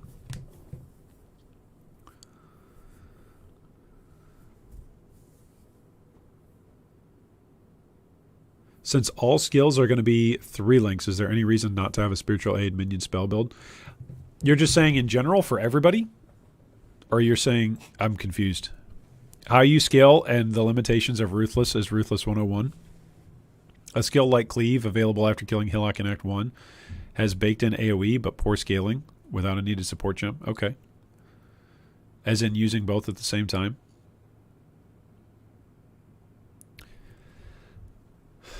I think, I'm not sure if I'm understanding the question there, Kappa, so feel free to correct me if I'm misunderstanding you. All skills going to be 3 links. Is there any reason not to have Spiritual Aid spell minion build? I'm not sure where we're getting the all skills are going to be 3 links. I'm not sure I'm understanding you on that one. All right, so we're up to 8 points here. All right, let's pretend. Yeah, I think it's got to be. I think it's got to be specific. I don't think generic is going to work.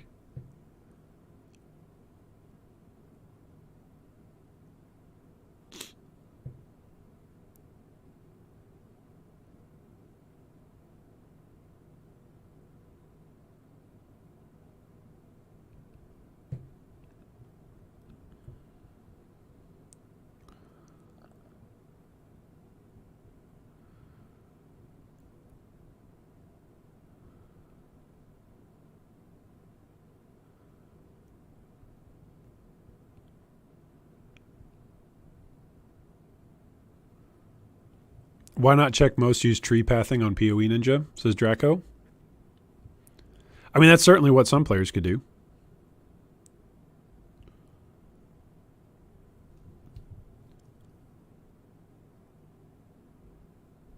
So people don't combo player spells with minions because most damage comes from links. It doesn't make sense to combo a 6-link zombie with a 4-link fireball. Yeah, I would say so. I would say for a lot of the time it's because, especially when you have all of those links available to you in softcore or in trade, you can dump all of your currency and all of your passive points, all of your player resources available into one specific skill or 2 specific skills.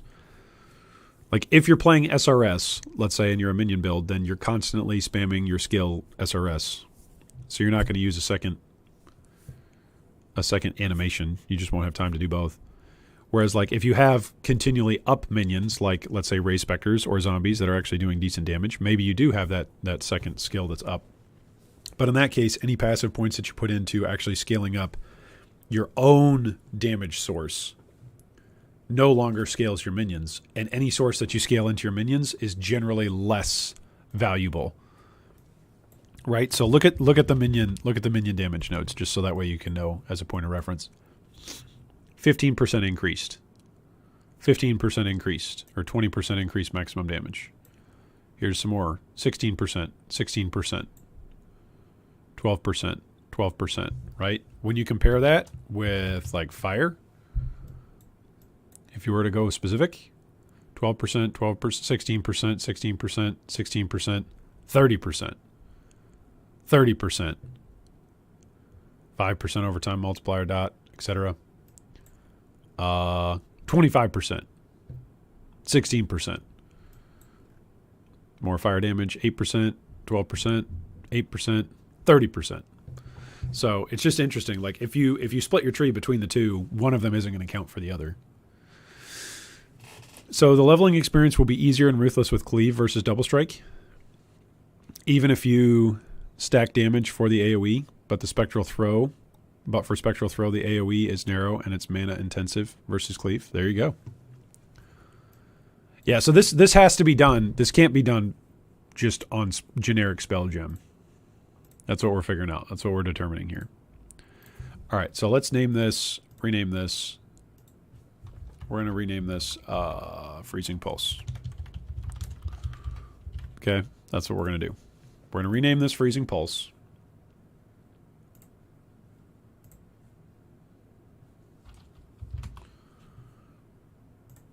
I'm going to come over here and I'm going to look at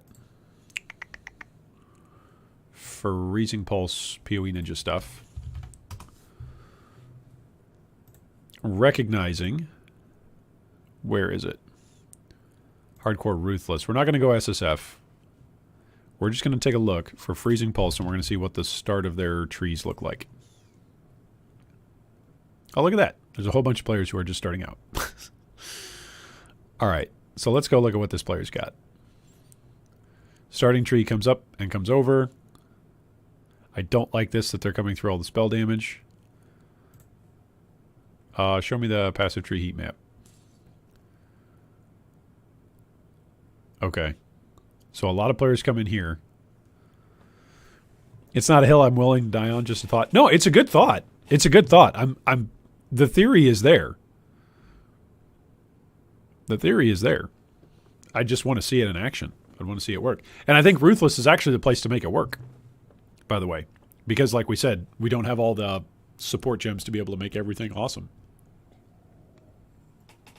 To just make one skill like the main super duper awesome skill. Okay, so Freezing Pulse. Freezing Pulse comes up over here. That makes sense. Comes up through here, right? For the cold damage. It also gives you cold resistance. And that's only 2 extra points. So let's come up through here, right? And that's 10 points. Okay, that's 10 points right there. Save. Okay, now let's... Can we duplicate it? Copy. Now let's say level 20. At level 20. Alright. On to level 20. So we've got 10 more points that we can dump into Freezing Pulse. On the passive tree. Let's take a look.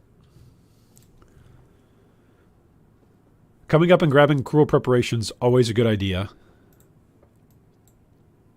This is increased cold damage. So 1, 2, 3, 4, 5, 6. And then 7 would be the Life Mastery. And then we've got 3 more that we can use. Potentially, this we just went defensive for, what, 4 or 5 points? So we would potentially want to go offensive with the next couple. We could come over towards the big cold damage node. Right, for Breath of Rime. How many points is that? 7 points. So here we go. There we go. That's 20 points. That doesn't give us any resistances. Well, we could potentially come down here and grab Practical Application. I like that actually better as a recommendation. There we go. I like that better. Is this more elemental damage? No, that's lightning. Okay. I wasn't sure if that was a mastery node or not. Character planning is draining, says Stefan. Okay, that's fair. I'm going to jump on here back in a second in the game. Probably do another act here today before calling it quits. It is draining. It's a lot to think about. It's a lot to think about all at once, right? But I think this is a level 20 tree that we could recommend to people as they're playing Ruthless and they can't guarantee their spell gems. Or I'm sorry, their support gems. All right, so in this... Yep. So rather than saying each tree... So under some advice, we should say each skill is going to come with its own tree. Each skill comes with its own... customized recommended tree through Act 30. Whoops, Act 30 through 30 passive points. There we go. What about taking Ellie Overload early? You can crit on Freezing Pulse, so it's not a bad idea. You can crit. How close are we to Ellie Overload? 1, 2, 3, 4. It's not bad. So what if for our next 10 passive points, we come over here and we grab Ellie Overload, and then we come up and we grab, for these 6 points, we grab Breath of Rime. Right? And then what's our chance to freeze? Skills, let's add the skill. Freezing Pulse. With, yeah, we're not going to add anything to it, buddy. What is it, like level 3? All right, what's his chance to crit? Not very much. Not very much, but that's okay.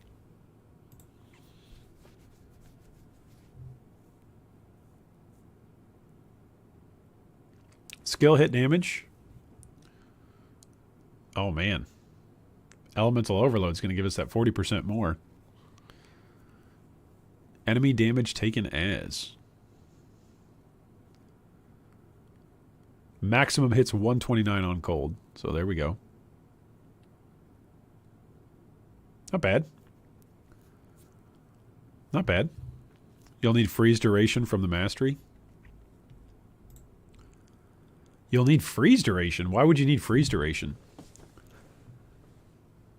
60% increase freeze duration? Because otherwise stuff is just going to keep moving? Oh, Frenzy Charges is a good substitute for Onslaught now? It's not bad. It's a good idea. I mean, it's always good just to have both, right? Okay, so this is now... Oh, whoops. Let's make a copy of this tree. Copy of this tree. There we go. This is going to be called 30 points. 30 points. 30 points Freezing Pulse. Let's rename this one. 20 points. 20 points Freezing Pulse. Rename. 10 points Freezing Pulse. We need to go in and edit the 21. Yep, take this away. Take this away. Okay. There we go. So we got the 10. We got the 20. And we got the 30 for Freezing Pulse. This feels weird here. Coming up and around over here with both of these. It's just weird the way how they have to connect.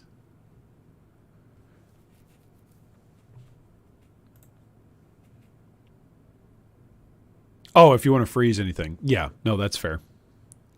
For a chance to freeze. Yeah, otherwise your chance to freeze is just going to be really bad.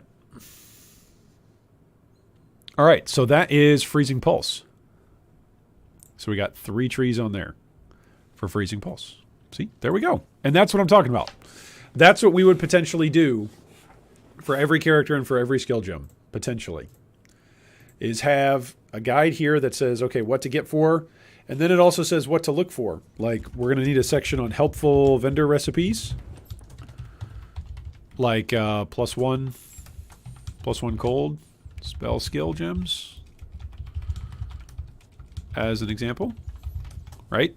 For cold stuff. So I think that's the template though for Ruthless. It's to go in, give people multiple different trees, and then to go into the item configuration even and say, okay, this is what you want to be looking for. You want to be looking for, you know, added flat cold dispels. If you're playing a cold based build. If you're playing something that's channeling, you're going to want more HP because you're going to be standing still and get hit. The argument in favor of Spectral Throw hinges on +X projectile support, but that comes with a mana multiplier. Yeah, it increases your clear, but it's going to damage your single target. Is what it'll do. Right? All right, let's go take on the next act. What act are we in? Are we in Act 8? More cheese.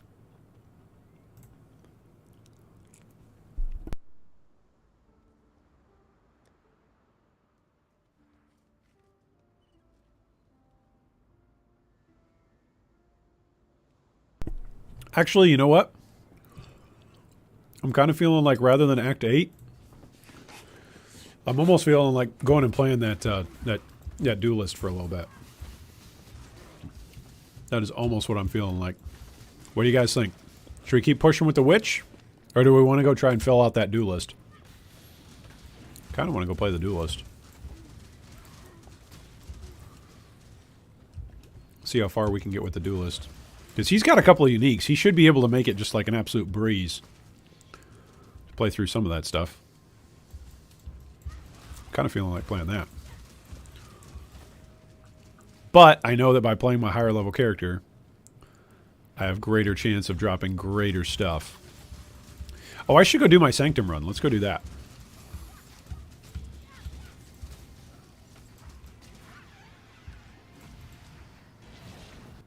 There we go. Okay, which one do we want to do? Monster action speed cannot be slowed below base. They get increased attack cast and movement speed. I do not want that.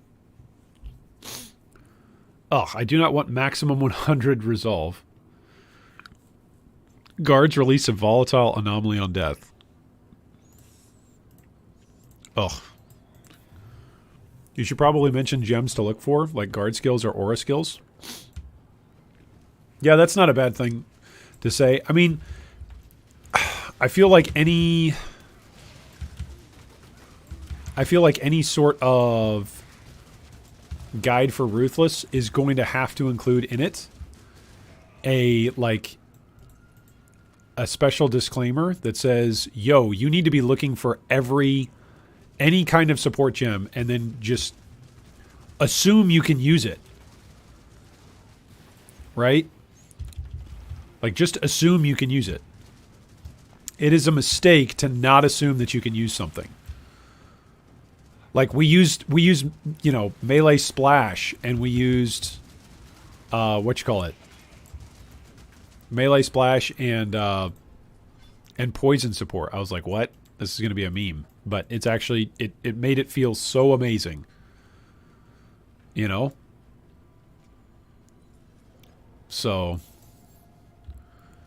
yes, there is a bit of a unexpected meme factor. But your willingness to just try different stuff needs to go through the roof when you're playing Ruthless mode. Your willingness to not be committed, that's why I'm saying it's not a build guide. It's like a build template. It's like a framework. My vote is to play a new character in SC, maybe an Elementalist, maybe using a travel skill. Lol. Maybe if I come over and I do play softcore, I will level an Elementalist. Maybe I will. Maybe I will. New player isn't going to know how build defining they are. Oh, this gem gives me more armor. Vendor trash. That's fair. That's a fair point. Got to make it clear to him. Let's do the anomaly. Stuff has anomalies on them.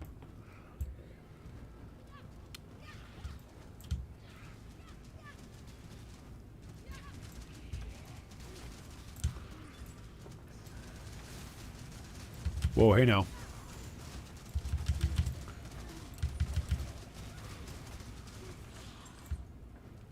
That's a lot of armor.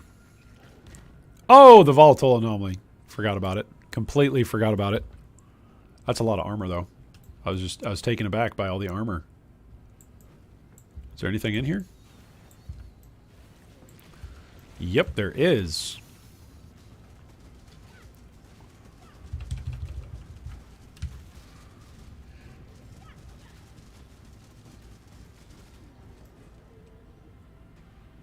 Okay, where is that guard going? Oh.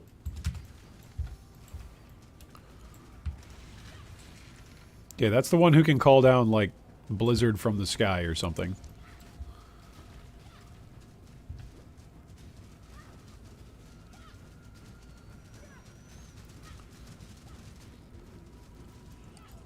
I should get some of those shambling Goliaths as a as specters. They've got a significant health pool.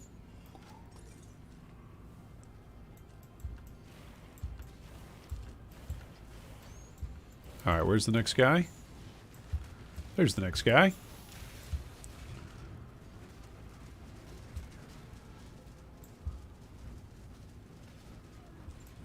Alright, there we go. Minions deal 20%? Yeah, I like the argument about new players. Anybody that makes an argument to me about, well, you need to be thinking about new players, you're right. You're right. I agree with you. Can you be tempted? Receive an orb of transmutation at the end of the floor, or 2 at the sanctum. No, we'll do the end of the floor. We'll take 1 at the end of the floor. Thank you. All right, we're going to choose. The first unique I ever got was a tabula, and I thought it's noob bait because it had no stats. Yeah, I'm sympathetic to that.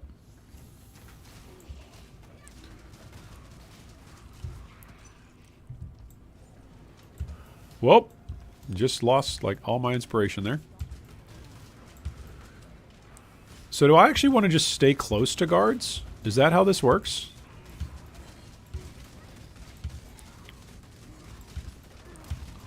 Just stay close to them and then they won't do so much. Oh, there's the anomaly. Run away.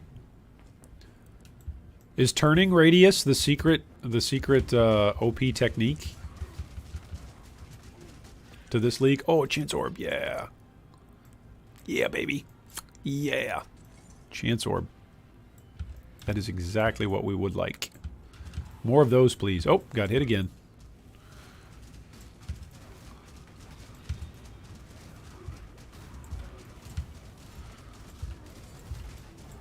I think my minions are actually blocking some of his skills. Some of his skills were getting blocked there, I think. Not all of them, but some of them.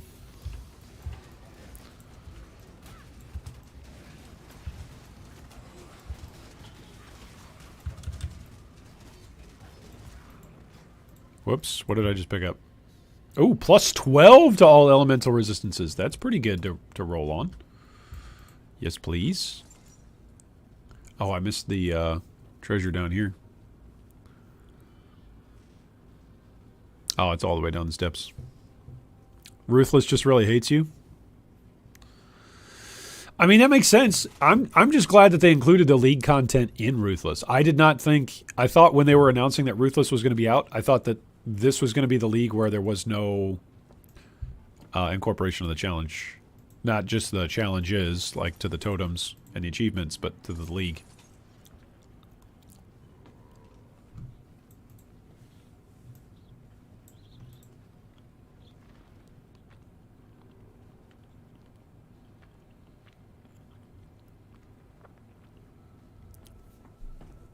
Rewards are unknown on the Sanctum map. That seems really bad. Contains a benevolent fountain. I already have... this seems really bad. Merchant offers 50 fewer choices. But I don't want to go to the Afflicted Fountain. Because I don't want to do this. I don't want to not be able to see what I'm choosing. So I think I have to go here. The secret of this league is light radius. Maybe light radius is it. Maybe that's what it's all about. Where's the guard? Oh, there he is. Oh, goodness.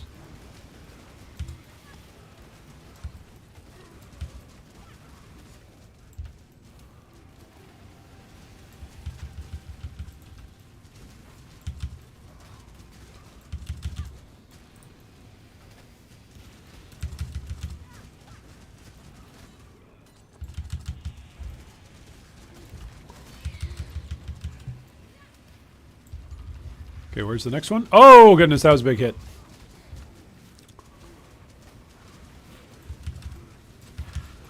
Oh, that was another big hit. Oh, man. I'm just taking too many big hits. Down to 229 already.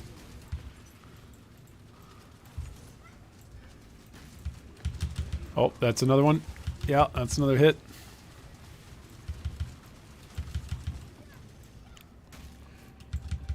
Okay, where's the next guard? There he is.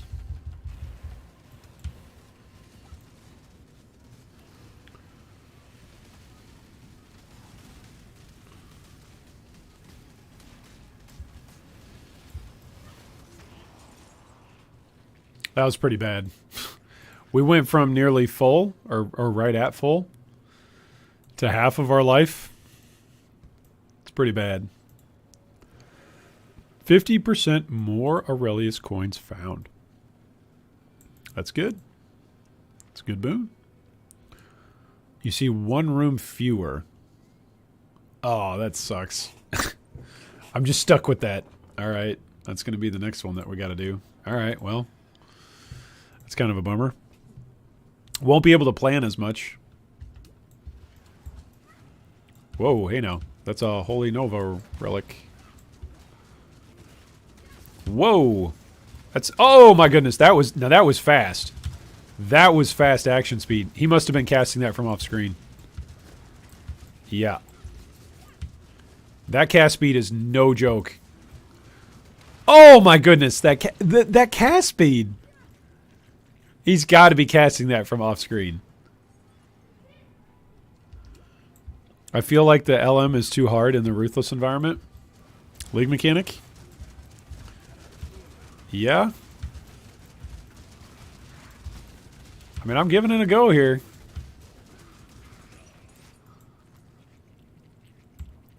Having all the relevant supports and you damage them so quick would be no problem. Yeah.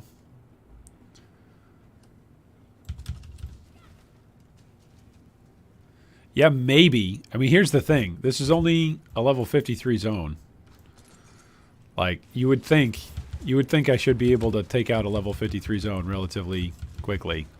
But stuff has got a lot of HP.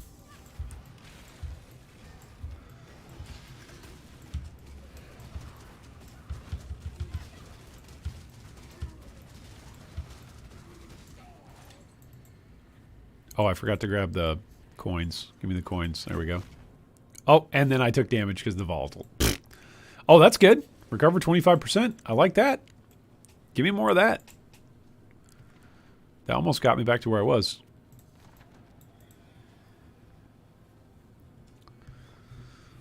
No joke, Light Radius is secretly a good tech. There are some really good uniques for it now. Oh, really? For Light Radius? That's a meme. Oh. You're moving so slow. Maybe get some move speed on the tree. Yeah. Getting move speed on the tree. That's going to be pretty difficult in my circumstance. With where I'm at on the tree.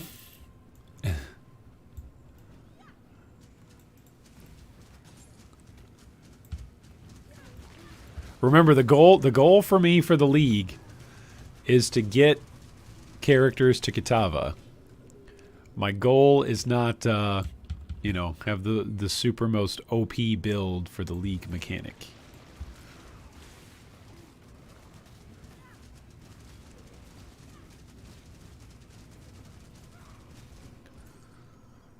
Honestly, right now, again, like, regardless of the league mechanic, I'm just having fun with it. If I'm just looking at what is the most profitable thing, I think the most profitable thing for me in SSF is going to be, oh my goodness, it's going to be gems. It's going to be doing gem nodes in Delve. I think that's going to be the single most profitable thing. Is just doing gem nodes in Delve for SSF. The question is going to be how quickly do I die? To darkness or due to some other derp that I make. I'm already down to 48. Oh, down to 22. Oh, I'm down. Rest in peace. Rest in peace. One orb of transmute. Can't even get it. Oh, it's too hard. SRS is just cheating? Well, if it's just cheating, I still lose out. Whoa, I'm bleeding. That's a lot of blood. Nobody makes me bleed my own blood. That was a lot of blood right there. Pretty spooky. They're rare now? The gem? You're talking about the gem delves? I would assume that they are in Delve. Like, I would assume that they would be pretty rare in... Ooh, I'm bleeding pretty good here. I'd assume that they're pretty rare and Ruthless because, like, I would assume that the team over at Grinding Gear Games is going, hey, the difficult part of... A big part of the difficulty of this game mode is the scarcity of gems, so just making gem nodes available all over the place wouldn't exactly be fitting. So that makes sense. Just better make sure I don't fail the run.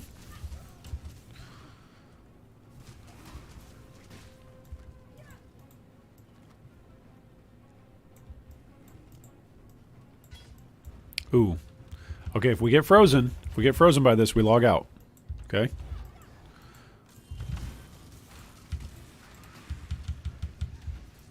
We didn't get frozen, so that's good. Hey, we got 3 rares. All right. Too much clutter. There's not too much clutter. I'm just not organizing it well enough. All right, let's see what we got.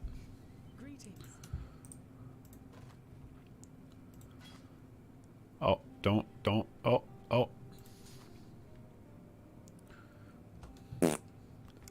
That does have 2 resistances on it.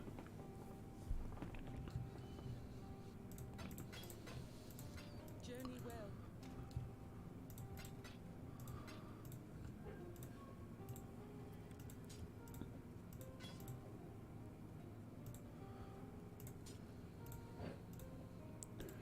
That's going to be a pretty good-ish shield. It's going to lose armor, but it's pretty good for resistances for my next guy. Speaking of my next guy, I should go swap over to him and see how good it feels to play him.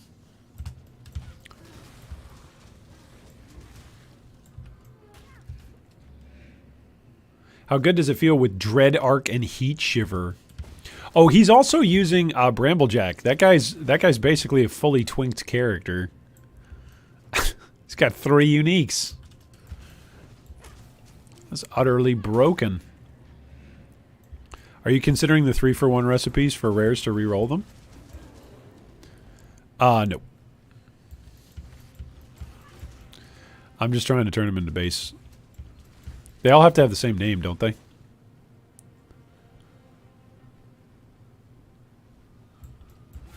Or which vendor recipe am I thinking of? Maybe it's for Chance Orbs.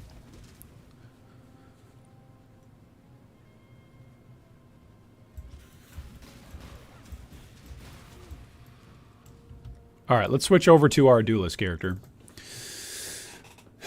Here we go. We are in Act 3.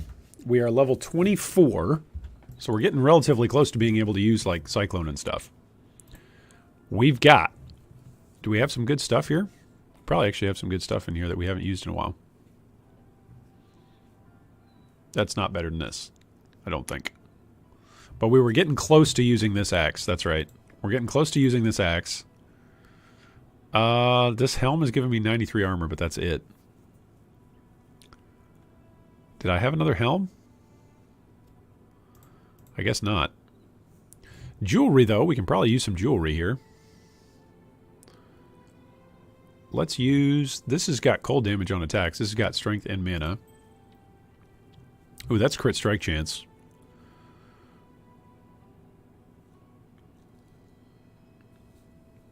Oh, that's level 28. We're not there yet. All right, +1. Oh, yeah, this is the rarity. Oh, man, these gloves are actually better. Guys, look at this. Our unique gloves, our Satimas, are actually... Well, no, they're going to be better. They're going to be better. Because they actually add some damage to attacks. But we had gloves that dropped with similar rarity. Is it better to have rarity than quantity? Like, Satimas is quantity. Is it better to have rarity or quantity for Ruthless? That's the question.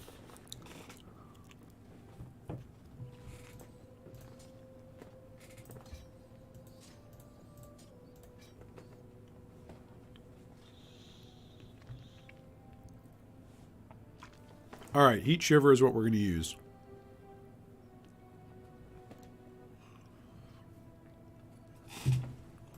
If nothing else, it gives us a whole bunch of resistances. Yeah, we're now capped cold. We're near capped fire. There's our decoy totem. Nice. Don't know where we're going to use that.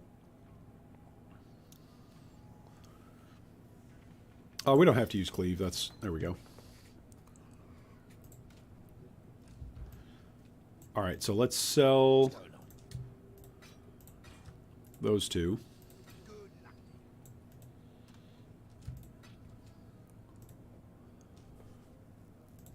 Let's put this in the leveling junk tab. I can now use a shield. So let's use this. This is the movement speed shield. That's good. All right, let's go see what kind of damage we do. 149. 149 is the damage we do.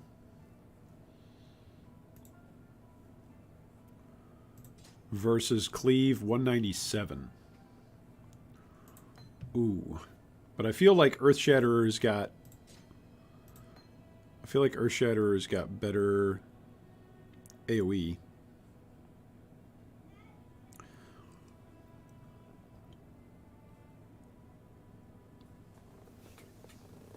They deal 36% less damage. Okay, so do the spikes only deal physical damage?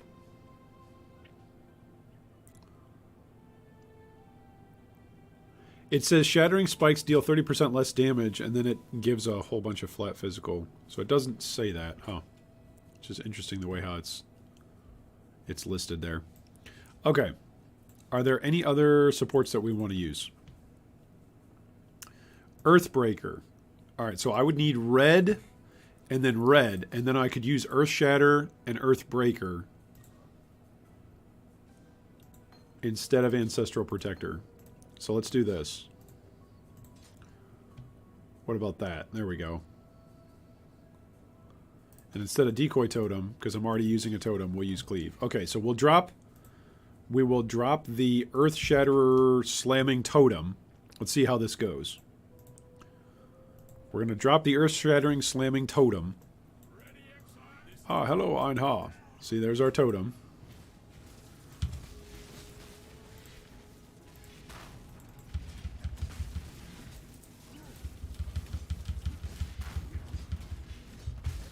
Oh, and then it blows up when I Seismic Cry. Okay. Alright. 15 new recipes unlocked. Alright, what other slam? Is there any other slam that we should use? We were talking about this. Is there any other slam skill that we should use on our totem? Like, is it better to go with the totem? Oof, that's chaos damage. Is it better to go with the Seismic Slam Totem, or is it just better to go Ancestral Protector?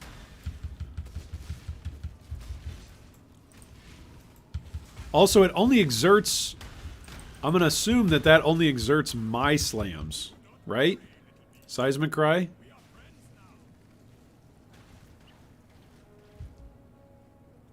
Seismic Cry is only going to exert my slams. Oh gosh, I need melee players here to help me. So if I exert my own stuff, it's not actually going to help anything for the totem. So Ancestral Protector might actually just be better, right? I could use Ground Slam. What other slam could we use?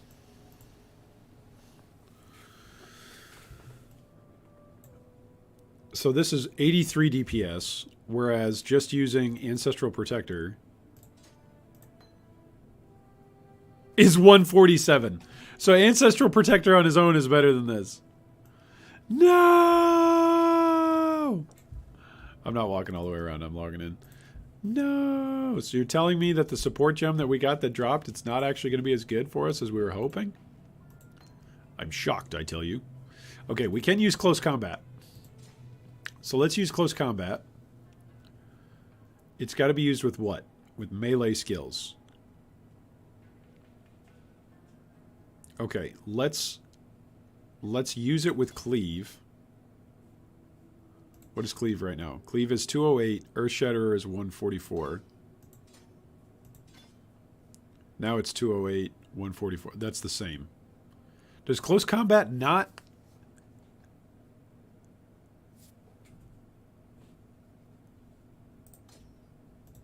Does it not work? It doesn't seem like it's doing anything. It doesn't...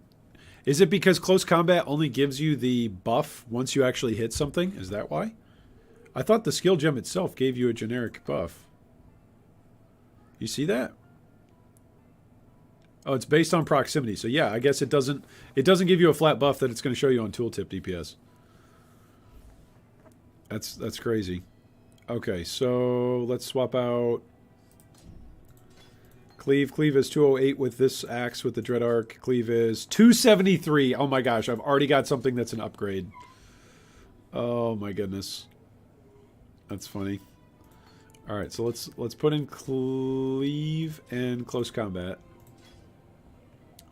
We'll put in Ancestral Protector, Earth Shatter. We'll keep leveling up Double Strike, but that's funny. We've already out-leveled the unique that we were saying the other day we're going to use, but it is relatively lower level than us, so that's fine. That's fair. Close combat doesn't show. That makes sense. Okay, here's Decoy Totem, active spells. Is there any other active stuff that we'd want to be using right now? No. That's a strike. I think this is it. I think this is it for all we want to be using right now. Okay. Alright, where were we on the tree? I was going somewhere. +5 to all elementals. And then we're going to come over here to Juggernaut, I think. Close combat is used as a support for that Frostblink build. Oh, really? You're kidding me. You're kidding me. I mean, it makes sense, right? Because you're right on top of something. But that's just funny. Okay, so we're going to use Cleave. That's what we're going to use, and we're going to use Ancestral Protector. We're going to see what that feels like. Yeah.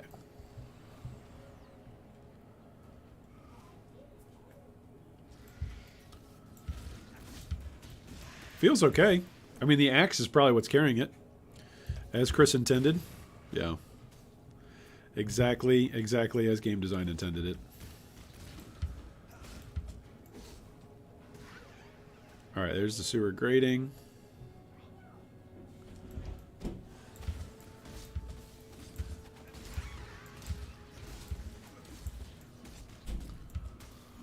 A coiled staff. What's Earth Shatterer like? It's okay. It's okay with this weapon, not great.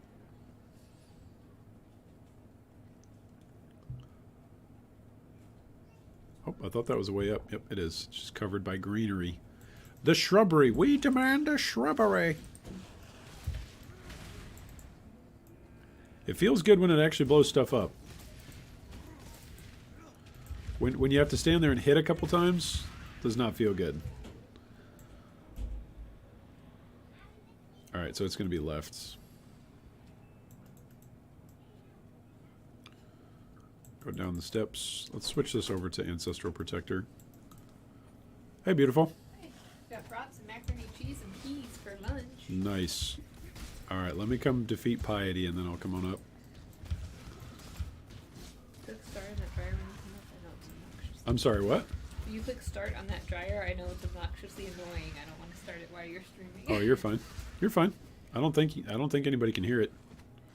We should test it. Go ahead and turn it on. See how loud our wonky dryer is?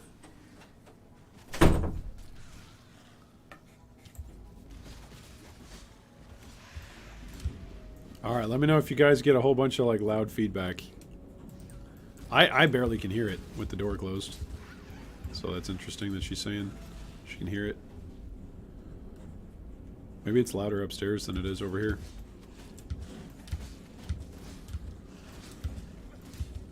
Maybe Ground Slam would be better too.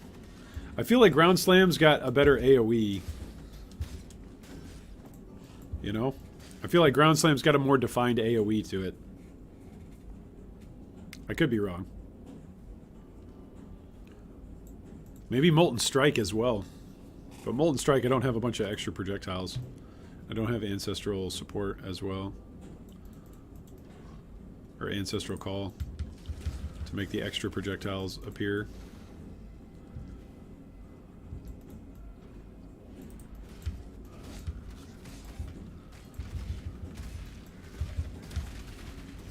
Yeah, see, single target's not great. Maybe double strike is the way to go.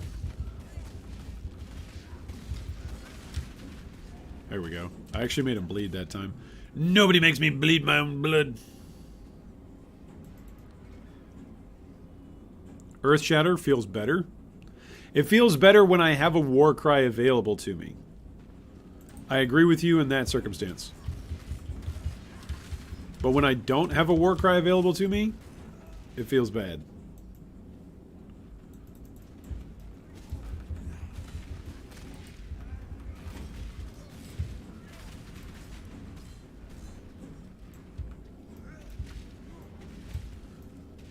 Also, my accuracy is atrocious.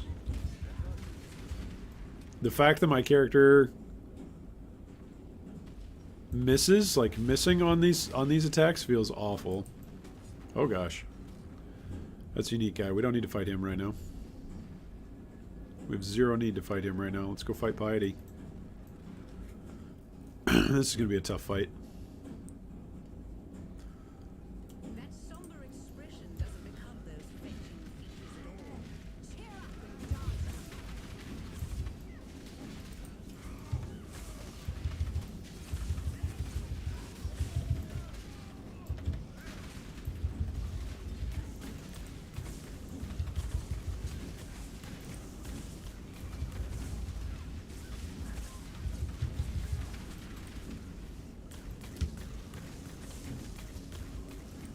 Yeah, it's just better to just cleave.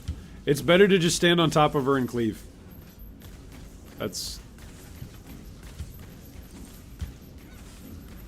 Does close combat also support totems?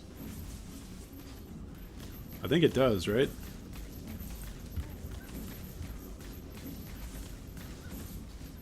What is it, 50% that she is done? Is it 50%? I don't know. Yeah, there we go. Alright, grab Tolman's bracelet, bring it back to Clarissa.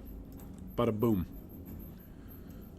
It's almost like my cleave V's double strike example is doing some heavy lifting. It is. Cleave is just bad. With the AoE, Lacerate feels so much better than Cleave. There's no doubt about that. Okay, we can get Rallying Cry. We can get Warlord's Mark, Poacher's Mark, or Sniper's Mark. Or Rallying Cry. Buff grants added attack damage equal to 3% of the damage of your main hand weapon per 5 power up to a maximum of 20. Counts total power of enemies and allies in range. Buff has 100% more effect on your minions. Oh. Should I use Rallying Cry on my summoner?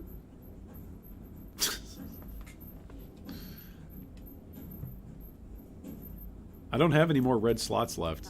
I'm not going to take the Clarissa reward yet. That's how we're going to roll with that. What are my active skill gems that I have? I've got Molten Strike. I don't have a Ground Slam. I think Molten Strike might actually be better than Cleave. There we go. It's better than Cleave. But close combat probably doesn't support Molten Strike, does it? Oh, no, it does. It does. Okay. All right. Use the Null Volcanic Fixture. When do I get it, though? I don't have it yet.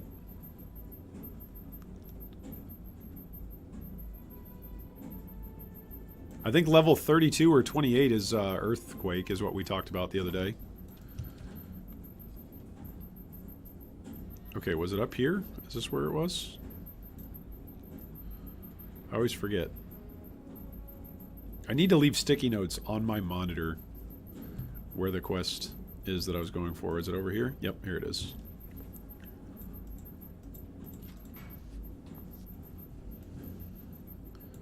Alright, always attack while moving. Okay, good. Alright, drop this. Look at that. Molten Strike. There we go, baby.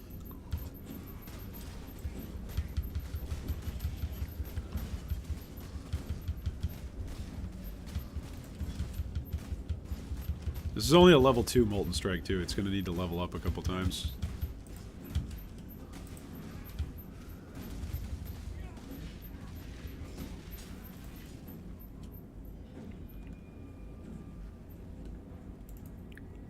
It does 220 DPS is what it says. But we all know not to believe that. We all know tooltip DPS, not exactly the greatest measurement of actual DPS.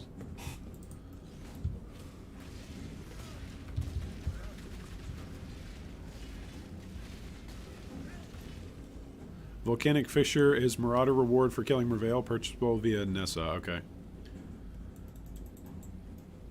So we'll get it on my Marauder then, huh? So this guy ain't gonna be using it. That's what we've determined.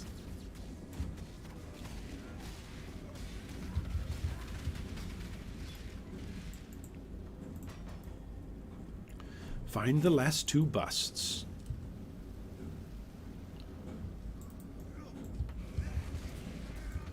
Fighting, I feel like in those hallways is really bad with Earth Shatter. Because it doesn't allow for all the overlap. There we go. Level 26. Nobody kills me when I'm level 25. Ha!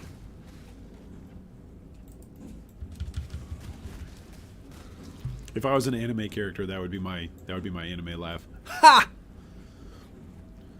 All right, so come over here and we'll grab the Juggernaut. Eventually, I need to grab some actual damage nodes. How am I supposed to grab damage nodes, though? Without knowing what kind of weapon I'm going to use. I don't want to invest. I don't want to invest in the weapon I'm going to use. Not having essences is so different too. When you're normally leveling, something that I do on a regular opening weekend start is like every single essence that you find, that I find, I do every single one. It's like, oh man, that's potentially, it's a free alchemy orb for like crafting rare gear on a base that I want. That could be game changing. And now in Ruthless, to not have access to that, it's like, oh man.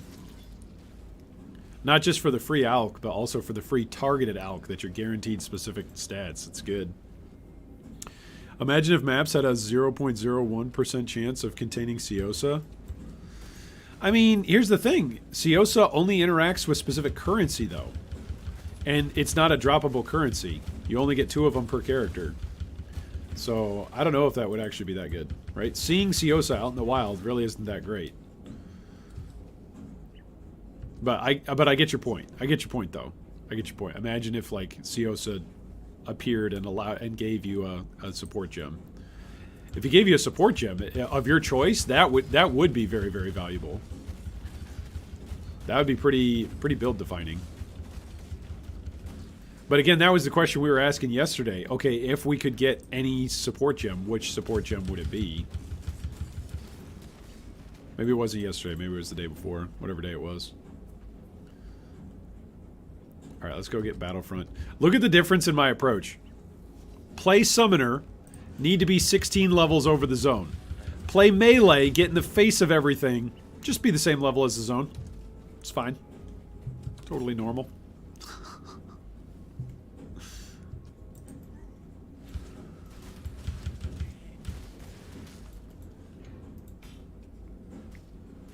Referring to the gem shop, yeah, that's fair.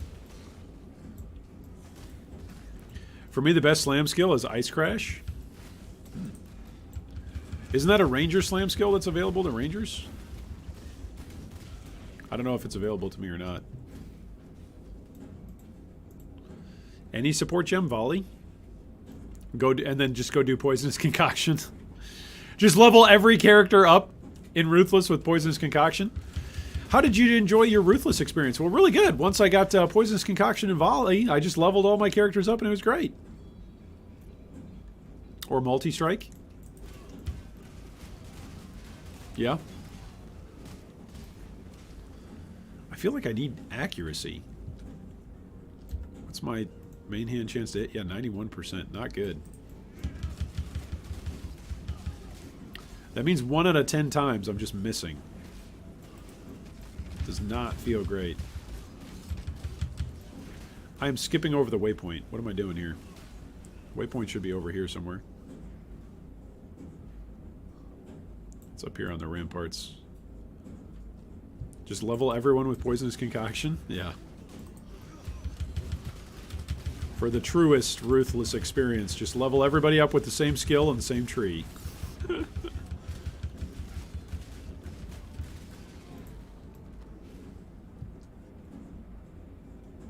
There we go. There's the waypoint. There's the steps.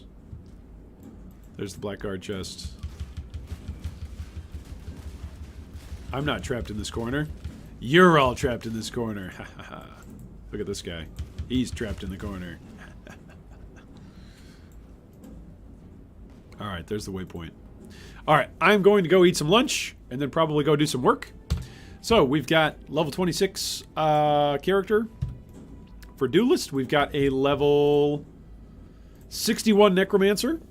We got 2 mules that I need to go in and delete at some point. Is there anything on these characters? I should just go delete them while I have them. Nope. Let's just go sell everything. Go sell everything. Oh, I think this one I was leveling up so that way I could go get precision. That's right. I was going to get precision with this one and decoy totem with this one. Don't delete my mules. Okay, I need to stop thinking PoE because I'm going to make stupid decisions and delete things that I'm leveling. All right, so that's what we're going to call it for the day. Thanks so much for joining us, everybody, for today's stream. I'm not sure if I'll be back tomorrow or not yet. It's going to depend on some work things. But hopefully you all had a good time over here on YouTube as opposed to being over on Twitch. I'm not sure if it makes a difference for you guys or not, so feel free to leave me a comment if it does. But thanks.